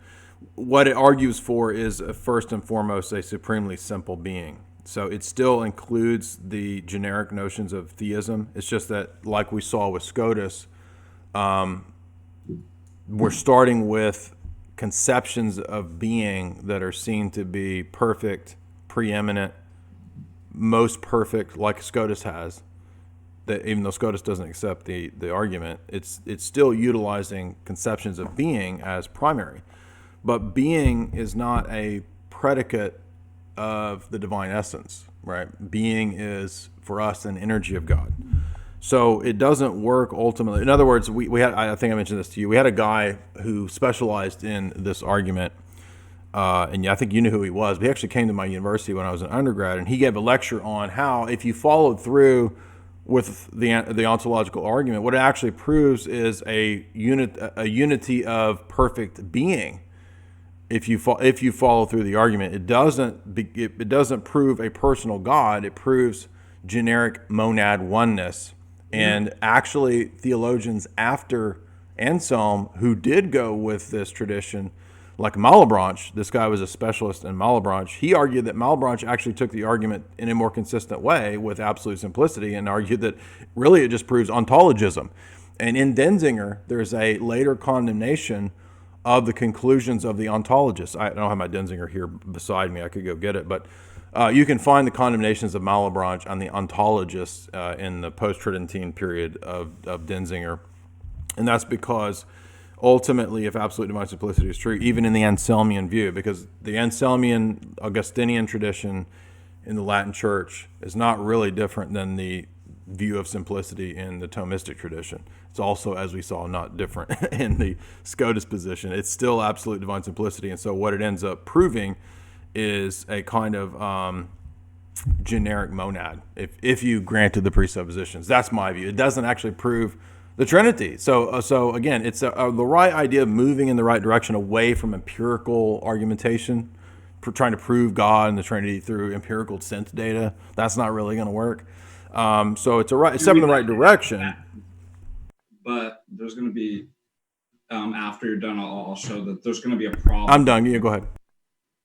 So one of the critiques, and then I'll so that I don't strawman Anselm, show how he would respond to that, and then formulate, therefore, my own critique of Anselm, what he does with the argument. So right after, I'm trying to remember what, so he presents the ontological argument, or if you want to just call it Anselm's argument, in chapter 3, where God truly exists. Is that correct? If you have the proslogium, I'm just going off memory. Let me pull it out here. I got it. I put it up. What was that again in chapter 3? I think it's chapter 3. It's entitled God Truly Exists, or God, is that chapter 3? 2 is God truly exists, and then 3 is God cannot be thought not to exist. Okay, so that's exactly what I wanted to know. So after he establishes that, well, what do we mean by God? That in which nothing greater can be thought. It can be thought, but it's and I'm sorry. That's what I was trying to get to in my criticism. I got lost in my train of thought.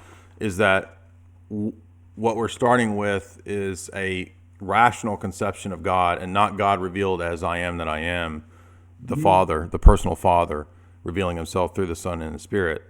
The beginning point of this ordo of apologetic, you could say, is that God is that which nothing greater can be conceived. That's not who God is, by the way. Yeah. And Anselm says that he received this kind of in a meditative prayer. So I could see our opponents saying, well, he did start with faith. And then because he was meditating in this prayer in his cell, his monastic cell, God, you're so great. You're greater than all this. You're greater than you're greater than anything that can be conceived or thought. But the problem is his fides quaerens intellectum, that he therefore then hands over what he received in faith to a pretended rational autonomy to, now let's just prove it. So that's one critique. Well, but again, God is not that which nothing. I mean, you could say that there's a sense in which that's true. I mean, is it true that God, you can't conceive of anything greater than God? Yeah. But is that what and who God is? No. That's an excellent point. Yeah. And that's going to follow from, again, an absolute divine simplicity model of which he commits to. So, again, you say, well, it just exists in the mind. Well, it's greater to exist in the mind and in reality. Therefore, it must exist in reality. So chapter 2, he served the purpose he set out for himself. Therefore, it must exist in reality. But chapter 3 then goes on to say, but God can in no way exist in the mind. So here is a possible objection that's going to be mounted. Well, wait a minute. What is a contradiction when you affirm and deny a subject at the same time in the same way? Didn't you just tell me that that than which nothing greater can be thought is in the mind? Chapter 3, you tell me, but it can no way be in the mind. That looks like a contradiction. I expect that Anselm would respond, well, contradiction is affirming and denying a subject at the same time and in the same way. And so when I say that God exists in the mind, and then saying he can no way exist in the mind, I don't seem saying the same way. So what you could say is, in chapter 2, when we start with not assuming God's existence in reality, that therefore it just exists in the mind alone, that this is sort of a self-referential statement. So what exists in the mind? The sign, the formula, but not the thing signified. Then later, the conclusion of the argument would be, now the thing must exist outside the mind, the thing signified. In chapter 3, the thing signified can no way be in the mind. So, okay, I'm doing this because I'm trying not to straw man his argument and get accused of, okay, fair enough. Let's grant Anselm that, okay, you're being equivocal in the sense of existing in the mind, and it can no way exist in the mind. And therefore, you avoid the accusations of an implicit contradiction or the explicit contradiction. But the problem is, right after that, as you pointed out, so if God can no way exist in the mind, there's no predicates that he's completely committed to an apophaticism such that no predicates could even attach to God. Because he's always existing outside of the mind, because any predicate therefore exists in the mind, and obviously God exists outside of the mind. Well, what does he do right after that? He just waves his magic wand, and much like Aquinas does, and starts attaching all this kind of cataphatic terminology to God. He's supreme good. He's supreme, but I thought you said you couldn't do that. And it presents a very confusing. Do you remember where he's saying that that God doesn't exist in the mind, or is he saying that God doesn't only exist in the mind? Chapter 3. Yeah, let me see if I can find. I think chapter 3. And again, this is going to go back to his presupposition, which we're going to deny. This kind of Neoplatonic presupposition of 3 degrees of being, the lowest degree of being in the mind alone, the second degree of being in the mind and in reality, and the third and highest degree of being, which would be being in reality, but in no way in the mind. So I thought he might have argued that in chapter 3. So, okay, hold on a second.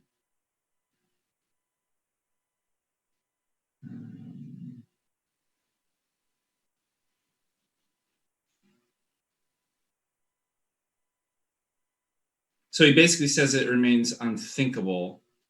Yeah, I'm looking at. So yeah, I mean he says certainly this being so truly exists that it cannot even be thought not to exist. For something can be thought to exist that cannot be thought not to exist. And this is greater than that which can be thought not to exist. Right? So being in existence is greater than being in mere thought. Hence, if that than which nothing greater can be conceived can be thought not to exist, then that than which a greater cannot be thought is not the same as that than which a greater cannot be thought, which is absurd. Something which is a greater cannot be thought exists, so truly then it cannot even be thought not to exist. So this is the key clincher of the argument, that for it to truly be great, it must also exist in reality, not just in the mind. That's chapter 2, right? This is 3. He says, Then you, Lord, are this very being, because you exist truly. Lord God, you cannot even be thought not to exist. And this is as it should be, for if some intelligence could think of something better than you, then the creature would be above its creator and would be able to judge its creator, and that is absurd. In fact, everything else there is, except you alone, can be thought of as not existing. You alone, then, of all the things that most truly exist, and therefore of all things possessing existence to the highest degree, for anything else does not exist as truly, and so possesses existence to a lesser degree. Why then did the fool say in his heart that there is no God, when it is so evident to any rational mind that you of all things exist to the highest degree? Why indeed, unless because he was a stupid fool?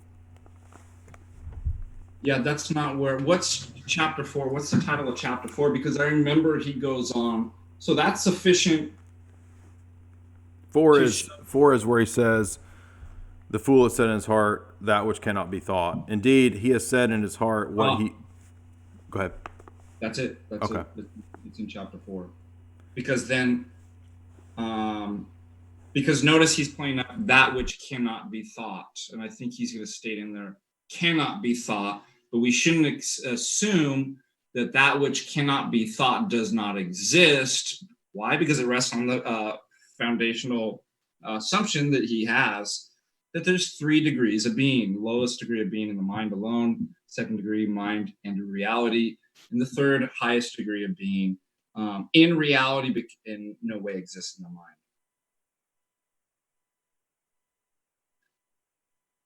So I think he might have said that in 4. I wish I had. You'd think I'd grabbed my.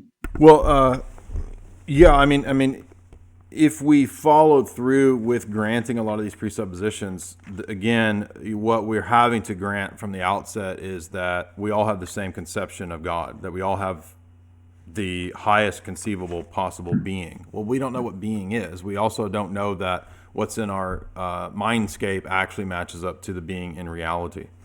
Now, I'm not saying that our view of God in Orthodox theology, for example, that we don't have true beliefs about God, that our transcendental argument doesn't match up to the God that actually exists. I'm not saying that. I'm saying that for this to be an argument where we start, we have to grant a whole bunch of things. And that's why, again, the transcendental argument, in my view, is superior to this argument as well, even though there's some interesting turns here, and it's interesting to start with a more a priori argument, because the transcendental argument is more of an a priori argument. It's not strictly a priori, because we're not Platonists. We're not arguing that, we're going to start with the human mind as to how we get to God. That's not the transcendental argument. A lot of people misunderstand that. Oh, you're doing some kind of ontological type of thing.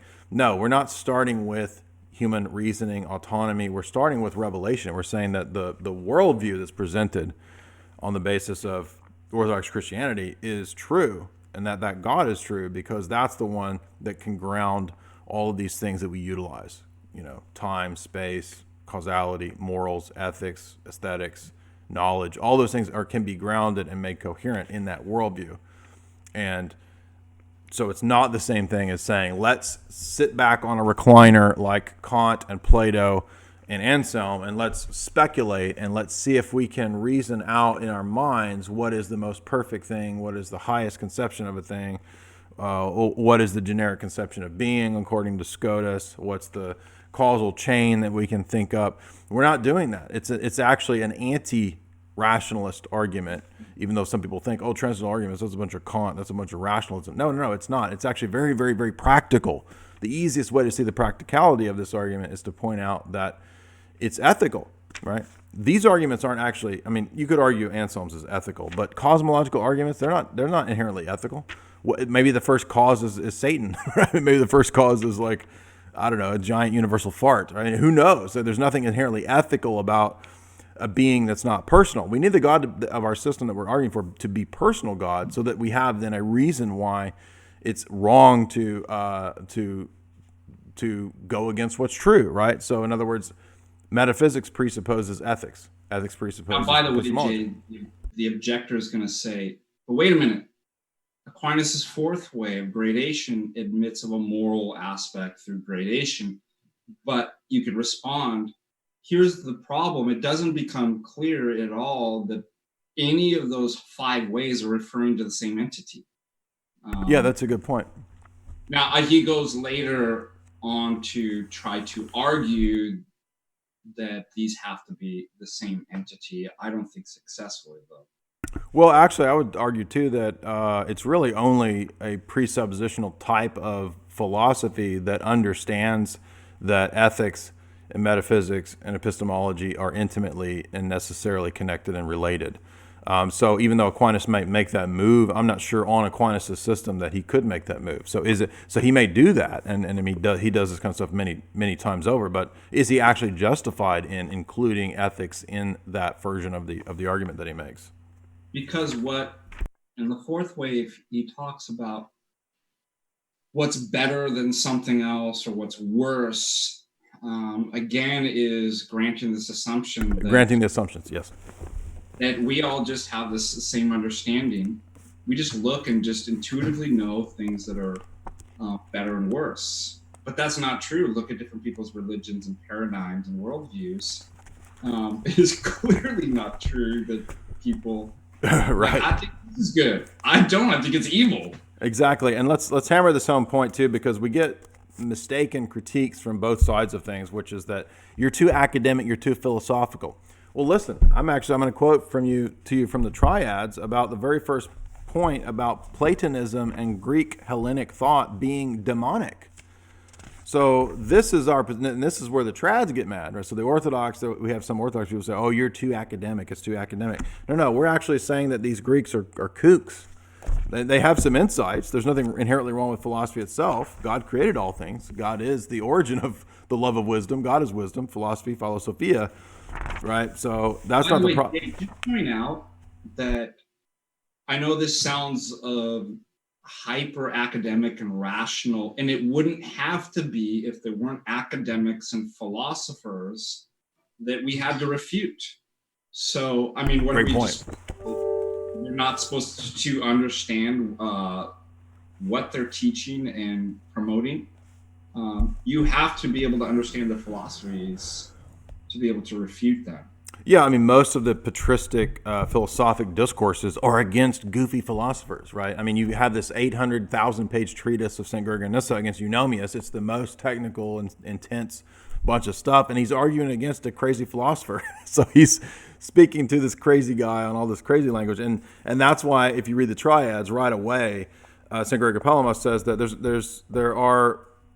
here I'll read what he says. Many people and many monks also pursue secular wisdom, you've heard it said. And if they do not possess this wisdom, it's impossible for them to be ignorant, to avoid ignorance and false opinions. So therefore, we should seek to master, he's saying people say to him, Greek culture and Hellenism. He says, these are gifts of God. This education confers on the soul knowledge of created beings, he says. It enriches the faculty of knowledge. It is the greatest of all powers of the soul. Education does not, he's saying these are the things I heard. People told me this, right? So, and we need this philosophic, pagan, Hellenic, natural theology knowledge of God is what he's talking about in order to understand God in the created world.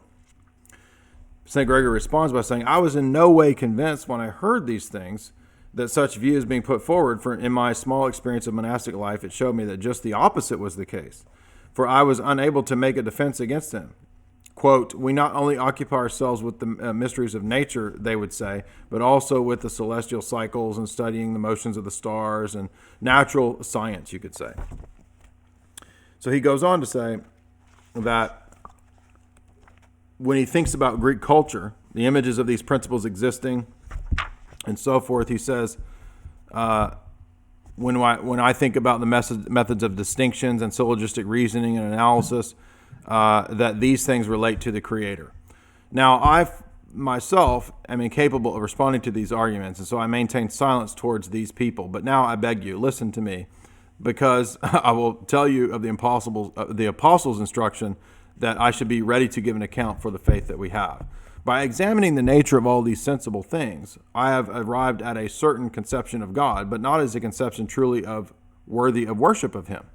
For according to Paul in Romans 1, by looking at the created world, he says man's heart was darkened.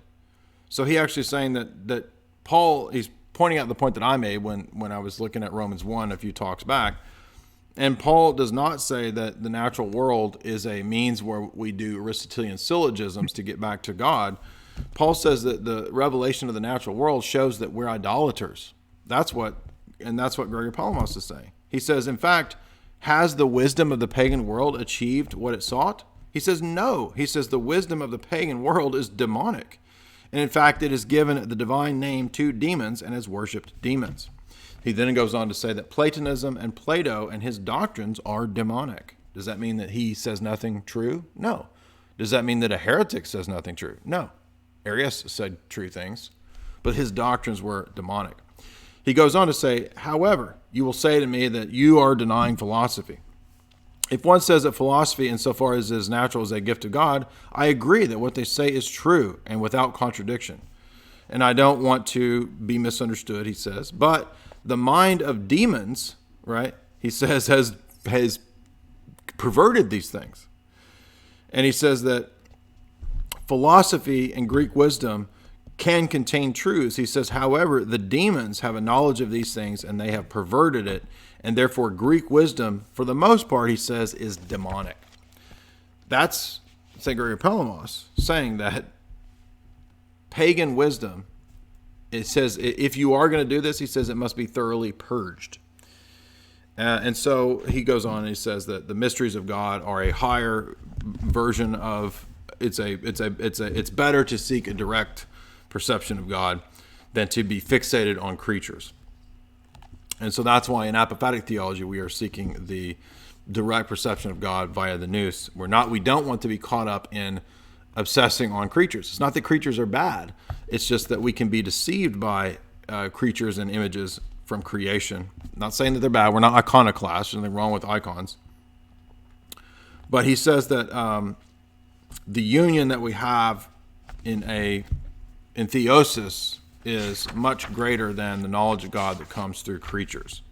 And that's the key here, is that it's not bad versus good. It's creatures are good, but they are intended to direct us towards a greater union. And that's why he will go on to cite Paul and Paul's translation into the third heavens as the real biblical example par excellence of hesychasm, right? So we're not saying that philosophy is evil. He's not saying philosophy is evil. He's saying that those are created things that are created to lead us to God, but we're not fixated on the creatures. We're supposed to be fixated on God. Right. And that the created beings give testimony to the existence of the Creator. But Greek wisdom has the tendency, he says, to be idolatrous. It's polytheistic and it's demonic. I mean, look at what Plato teaches. Plato teaches reincarnation. Plato teaches sacrifice into the gods. Plato teaches man-boy love, all this really perverted stuff. And I think it's Charmides. I've held a whole talk on that. I mean, Platonism is he's right. It's demonic. Now, does it have some true propositions? Sure. But it's the same with Aristotle or any philosopher. David Hume says true things, but that doesn't mean his atheistic system is what we want. I would also recommend, too, if you want a deeper treatment of beyond what we've talked about many times over, the divine essence, divine energies, Athanasopoulos and Schneider. This is Bradshaw's responses to a lot of the critics of the essence energy distinction from different traditions. So you have Thomists, you have Anglicans, all writing responses and critiquing the essence energy distinction. Everybody from Milbank to people I've never heard of.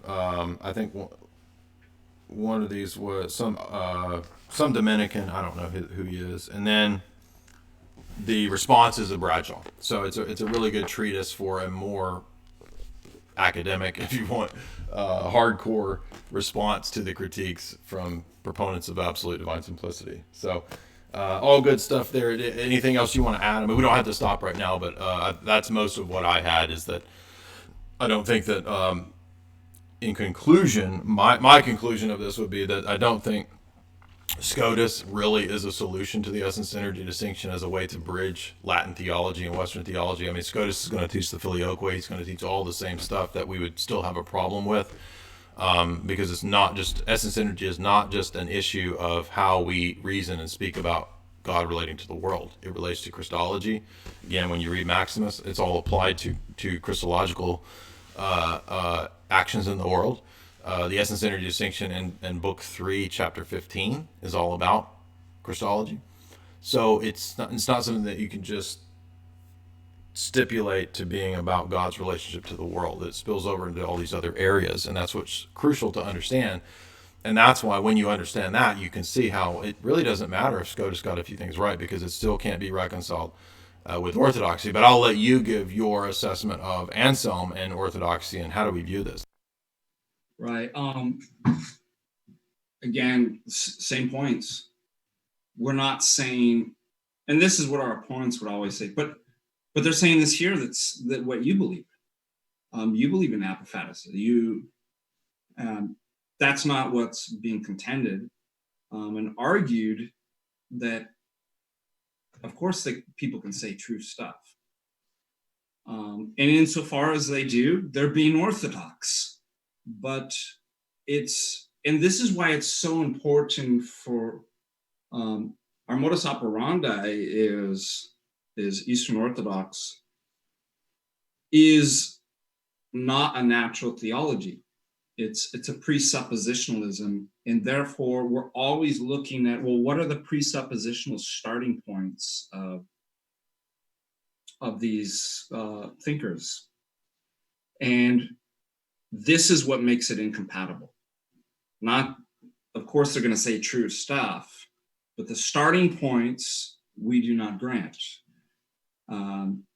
That they're neither self-evident, nor should one even start with those sort of starting points. So our critique, at least mine, of Anselm is that the starting point is several. First, his mind. He doesn't even know that he can actually reason properly. He just assumes it. So I'd call him out on that you can't just assume something. That's putting, you're just getting ahead of yourself, epistemically. Second of all, he assumes a Neoplatonic idea of being, and like the natural theologian, that this notion of being, and as we saw in Duns Scotus as well, should just be self-evident to, and therefore this is incompatible with orthodoxy. And my final critique is that it's inconsistent. His argument is inconsistent when he all of a sudden says that, God is, greater than can be thought and can no way exist in the mind. And then immediately in chapter 5 goes from where he originally said that id quod meus cogitari nequit, that in which nothing greater can be thought, then all of a sudden exchanges meus with melius, better. But God is that in which nothing better can be thought. So I'd question that move, that, wait a minute, where do you... Because this is where he's going to move exactly into these cataphatic things that, okay, no, God's supreme bonum, he's this and that from that move. So I think that's highly contentious. I don't think he can do something like that. And again, he doesn't have an essence energies distinction. He's committed to an absolute divine simplicity model. And for all these reasons stated, that Anselm's argument, his theology, is incompatible. We could make a similar argument if we started from kind of a presuppositional point of revelation to us, whereby we first and foremost ground and justify human reasoning, morality, what is actually better, so that it's not just a relative term, through a sort of transcendental argument, very much like the fathers do. And I'd like to say, for all the critics out there, that the fathers don't use transcendental arguments. This is the word concept fallacy that people get so hung up on. It doesn't matter if they don't use the word transcendental, and this comes from Calvinist goofuses like Van Til and Bonson. The concept is there and it's being used. Call it whatever you want. The concept is what we're referring to with. Well, how much irony is that from, they'll say, you can't use an argument from Van Til and Bonson as they turn around and use everything from Aristotle, right? So, I mean, they'll do the very thing that they're calling us out for, genetic fallacy, as if the argument isn't sound regardless of who it comes from. It doesn't matter whether it comes from Van Til or Bonson or whoever. I mean, if the argument is sound, it's sound, right? So we don't have a problem with something true in Aristotle, something true in Bonson, something true in Van Til, something true in Plato, something true in Plotinus. We're fine because we have that flexibility because we're not married to the the strict sort of substance accidents causal chain scheme of Aristotle. We have no problem moving in and out of these systems, and you see that with St. John of Damascus, right? He's not married to the substance accidents dualism of Aristotle because he can say on the one hand that God is in one sense pure act, and then in the other sense he can say that God has uncreated energies that are actually distinct from his essence. And he has no problem with that because he doesn't conceive of the uncreated energies to be accidents, right? So there's flexibility there. And again, read Dr. Bradshaw on Aristotle, East and West, and you'll see how there's a different usage of Aristotle between East and West, and that's what's key to see. And the Latins don't understand that. They think that there's really just one way. You have to sort of squish the whole system into one way of doing it. So to sum up, we have the differences here. When we look at Scotus, when we look at Anselm, we have a different order of theology, so it doesn't work. Both of them still presuppose natural theology. So whether it's Aristotle or the Neoplatonic assumptions of either one, I think my thing is coming out reverse because I'm doing screen capture, but you can reverse this and you can figure it out if you're seeing it in reverse. But 4 is you still have the other absolute divine simplicity assumptions. So the ideas are still present there, such as filioque, created grace, beatific vision.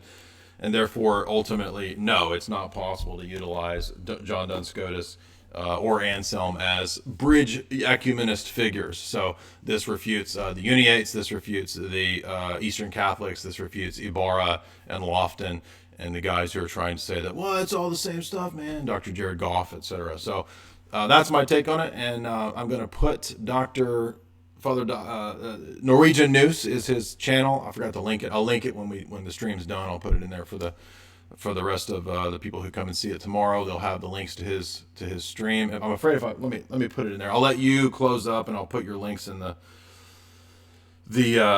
chat while we're talking about it, and then I'll add it to the show description. But I don't think we're going to do a part 2. I think we covered most of the ground that we wanted to cover in this first half, so I'll take off the fact this won't be a half talk. But everybody subscribe to Norwegian News, his channel.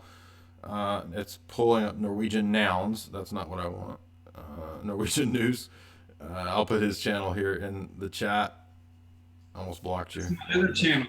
Don't look at it. Yeah, you're not doing a grammar channel. Norwegian nouns. That actually came up. So everybody subscribe to Father Deacon Dr. Ananias. There is his channel. I will split these super chats, of course, with him. So I forgot the super chats. Can't forget that. Thank you guys. So I'm going to read those super chats. Let me just say real quickly. Yeah, sure. Both Jay and I critique Bonson and Van Til's transcendental argument. I think they're correct about some things, but in the end, because of their notion of who God is and that they don't have a notion of the essence energies distinction, that this is not going to satisfy for the justification for the possibility of knowledge, morality.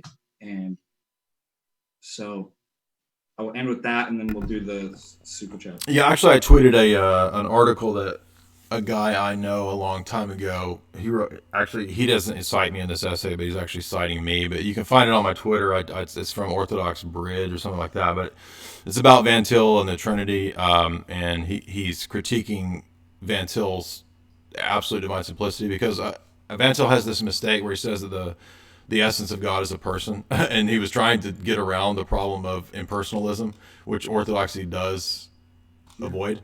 So Van Til saw the problem, but he was still within the Western framework of absolute divine simplicity and Augustinianism. So that's why Van Tilianism doesn't actually work to solve the problem. So it's just nonsense when traditional Catholics say, "Oh, you're a Van Tilian, you're a Calvinist." No. All Calvinists believe in the filioque and absolute divine simplicity. So we're not Calvinists. There's no Calvinists who teach the essence energy distinction.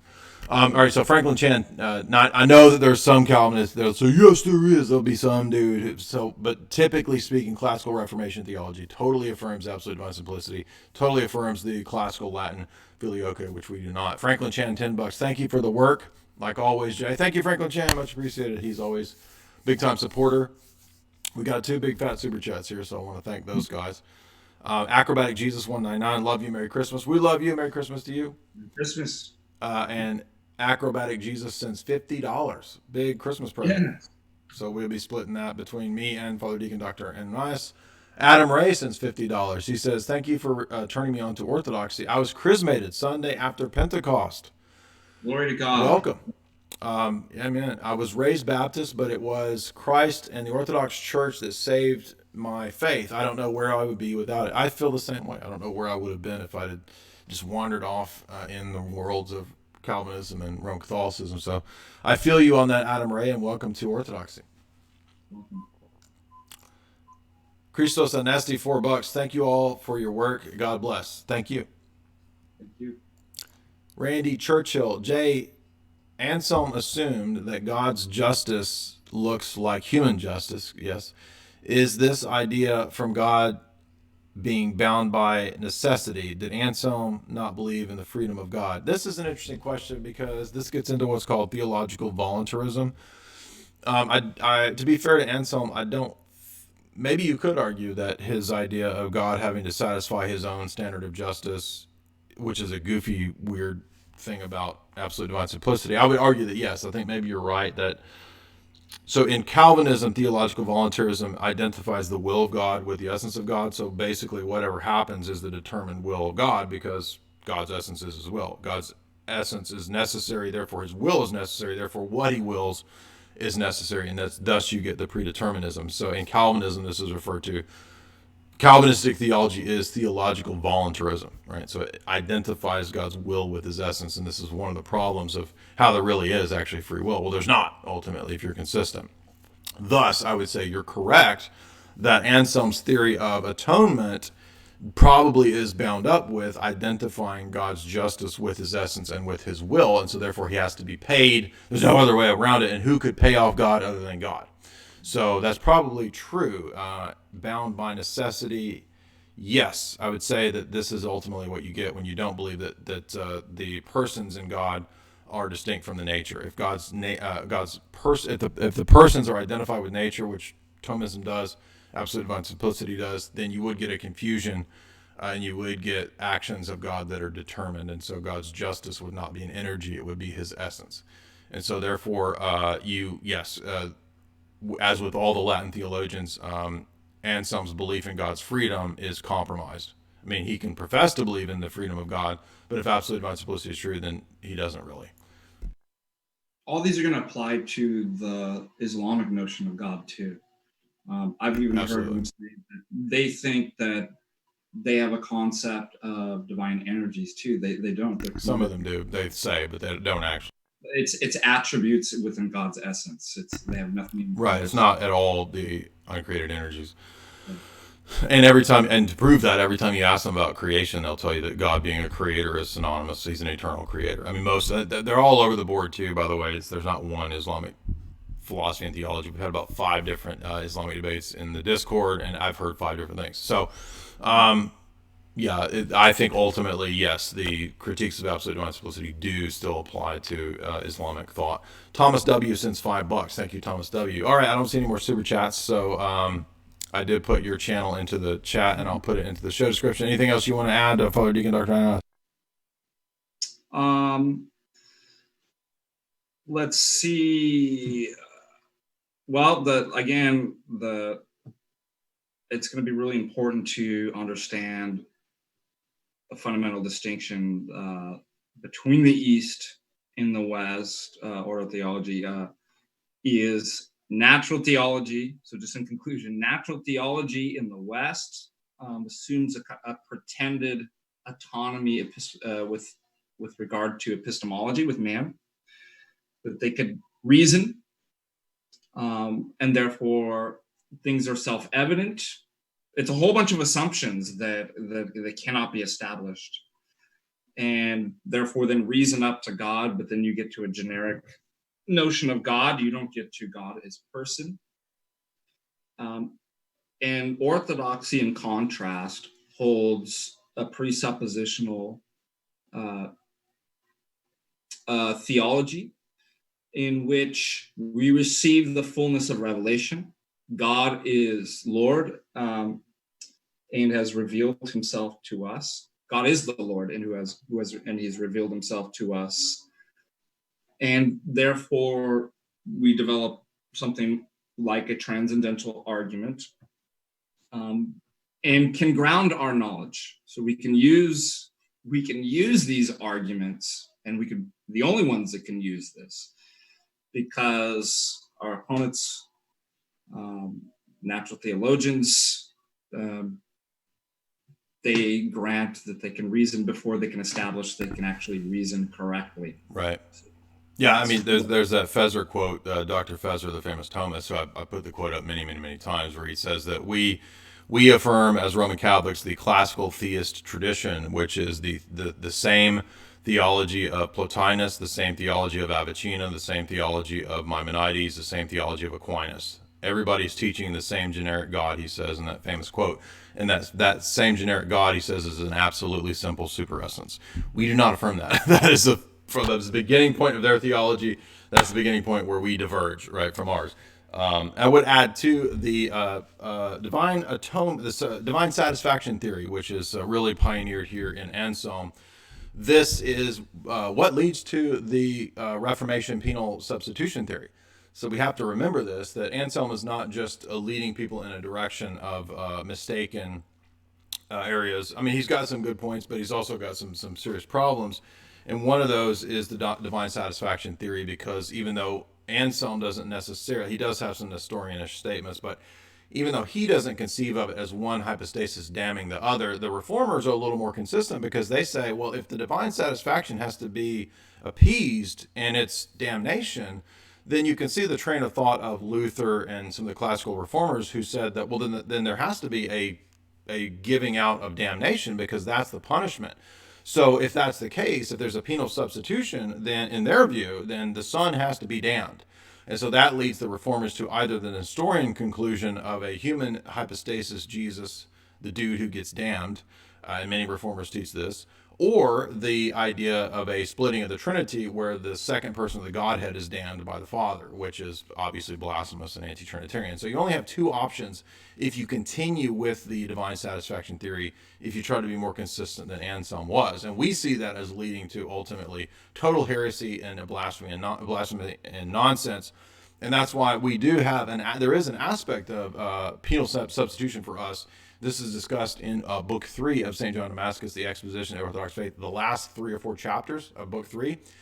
He discusses how the humanity of Christ does undergo death. The divine hypostasis of the Son, however, does not suffer alteration or change, because he's impassible. But there is a punishment, you can say, that is meted out upon the humanity of Christ. But that's the only aspect of Christ, or the only nature of Christ, his human nature, which actually even could undergo death. So there is a penal substitution aspect to our view. St. Athanasius mentions it On the Incarnation.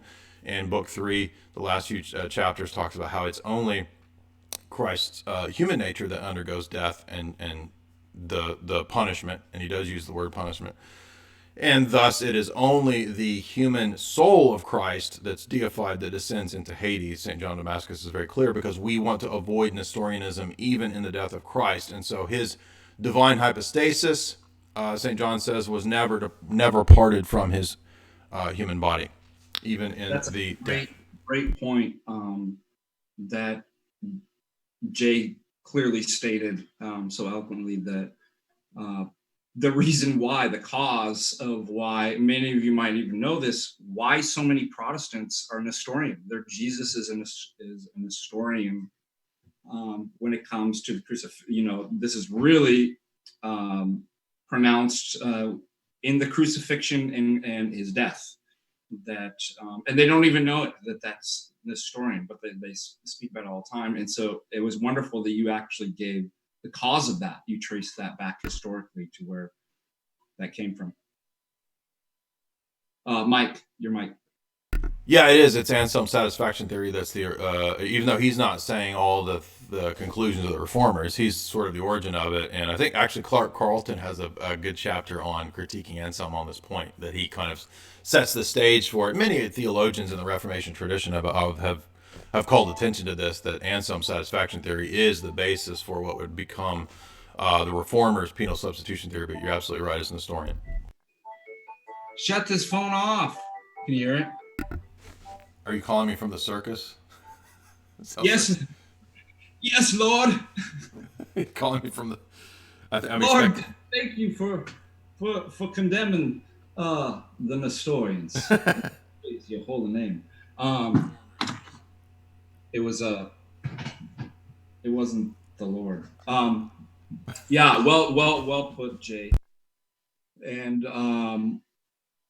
thank you. Yeah, I'm glad that people were able to see that traced out historically to where. That's why it's so important that what Christ questioned, who do you say that I am? Peter confesses it, and then he says, blessed are you, Peter, for flesh and blood did not reveal this. Yes. Or cosmological arguments. Well, no, he said, blessed are you, Peter. Here is a giant palace in Avignon, France for your descendants. Is exactly, That's literally what the text says in the Greek. All right. So here's an empty chair in a trailer park. Which, if you're not united to, you're damned, by the way. That's right. So, all right, we're done. I think great show. Everybody subscribe to Father Deacon Dr. Ananias in his channel, Norwegian News. And what do you have coming up? Did you got any chats and lectures coming up that we can expect? Yeah, I have some. I still have the AMA that a lot of people wanted to ask me questions. Somebody also brought up, I thought this was a really great idea, especially because my work, I've done some work in this area, but an Orthodox response to mental illness, I think, would be an excellent. It seems to me that a lot of people like kind of the practical questions. Of course, I've got some upcoming streams with a wonderful apologist. He's a Coptic named Tilo. And we're going to talk about actually our conversion stories from Protestantism, and answering the Protestant objections is some of the. Oh, that reminds me. Yes, actually, I reached out and finally got a hold of Jerry Matitix. Jerry Matitix is a pretty prominent. He was more active a few years ago, but he's a pretty well-known sedevacantist apologist. Jerry and I have always been on pretty good friendly terms. We've had a lot of interactions in the past. So Jerry and I are going to do a couple interviews where we have agreement points. We're going to agree and discuss and critique Vatican II and the theology that led to Vatican II. And then as we kind of establish some rapport, Jerry and I will be doing a debate on sedevacantism versus orthodoxy. So I forgot to mention that. I talked to Jerry last night for like an hour, so I got to catch up with him. So look for that. That's going to be, I think, very fruitful, because Jerry is a very honorable guy, very cool guy to talk to. Super, super smart. He's actually been on Jeopardy. You can see him with Alex Trebek. So Jerry will be he will probably be the best sedevacantist. A lot of these sedevacantist guys are just like, you can't even interact with them. They act like lunatics. So Thomas W., as for your question, I will not be interacting with those people in person. I do have a response video where I critique sedevacantism on my channel that I did last week, so you can go watch the. It was excellent. It was excellent. Thank you. So you can go watch that sedevacantist critique based on John Pontrello's book, our friend who we helped move into orthodoxy out of sedevacantism. So definitely get John's book, Sedevacantist Delusion. It's great. And so I forgot, yes, so tomorrow we have a discussion with Bob the Builder. This was organized by Lewis. Thank you to Lewis for that. Bob is who helped set up the debate with Paul Williams, the Muslim guy that I debated about 6 months ago. And then Bob is I'm not exactly sure. I know he likes aspects of Orthodoxy, so we'll be talking about, I think he's kind of evangelical-ish, not trying to offend Bob, but we'll be talking about things that he sees in Orthodoxy, things he sees in Islam that are problematic, problems in Orthodoxy. We'll be having a discussion on that tomorrow. And then, of course, yes, tomorrow night I will be debating the Kurgan. So that will be at Ralph's tomorrow night. Everybody can go find that. I'm sure everybody knows where that is. So that will be going down as far as I know. I don't expect that to be much of a debate, but please just pray that I will keep my composure. I need to not lose composure. I don't even want to deal with that crowd of people. The only set of a contest that I look forward to dealing with is Jerry, because Jerry is a gentleman and a very, very smart, honest guy. Jerry's an honest guy. So he will, I think Jerry said to me, he said, if Orthodoxy is true, I want to be Orthodox. So I appreciate Jerry saying that. So pray for Jerry Madzik. Maybe we can make Jerry Orthodox. So we'll be having some discussions with Jerry in January, and then the first week of January, I think I have a debate with Ijaz. I don't know who Ijaz is. I know he focuses on textual criticism. But actually, Ijaz wanted to do a debate with me on Orthodox philosophy. So it'll be interesting to see where we take the absolute divine simplicity critiques with Ijaz. I don't know Ijaz, so we'll see where that goes. That's what I've got coming up. So look for the debate tomorrow and the discussion with Bob. And Nathaniel Hill, he sends $42. Wow, thank you, Nathaniel. Much appreciated. Another fat super chat. But that's what's coming up. And so I'll see you guys tomorrow with Bob the Builder and the debate with the Kurgan. By the way, Jay, you know what we should do? We should do a video together where we talk about the formation of the canon, canonicity. Yes, I've been wanting to do that for a long time. And now that I have, I tweeted out the Lee McDonald appendix that I meant to, now that I got my library back, I've got all my canonics books ready to go. His appendix of all the different canons through the different centuries, which is a good place to start. We will do that. Yes, we will do that maybe next week, if you can. Wonderful.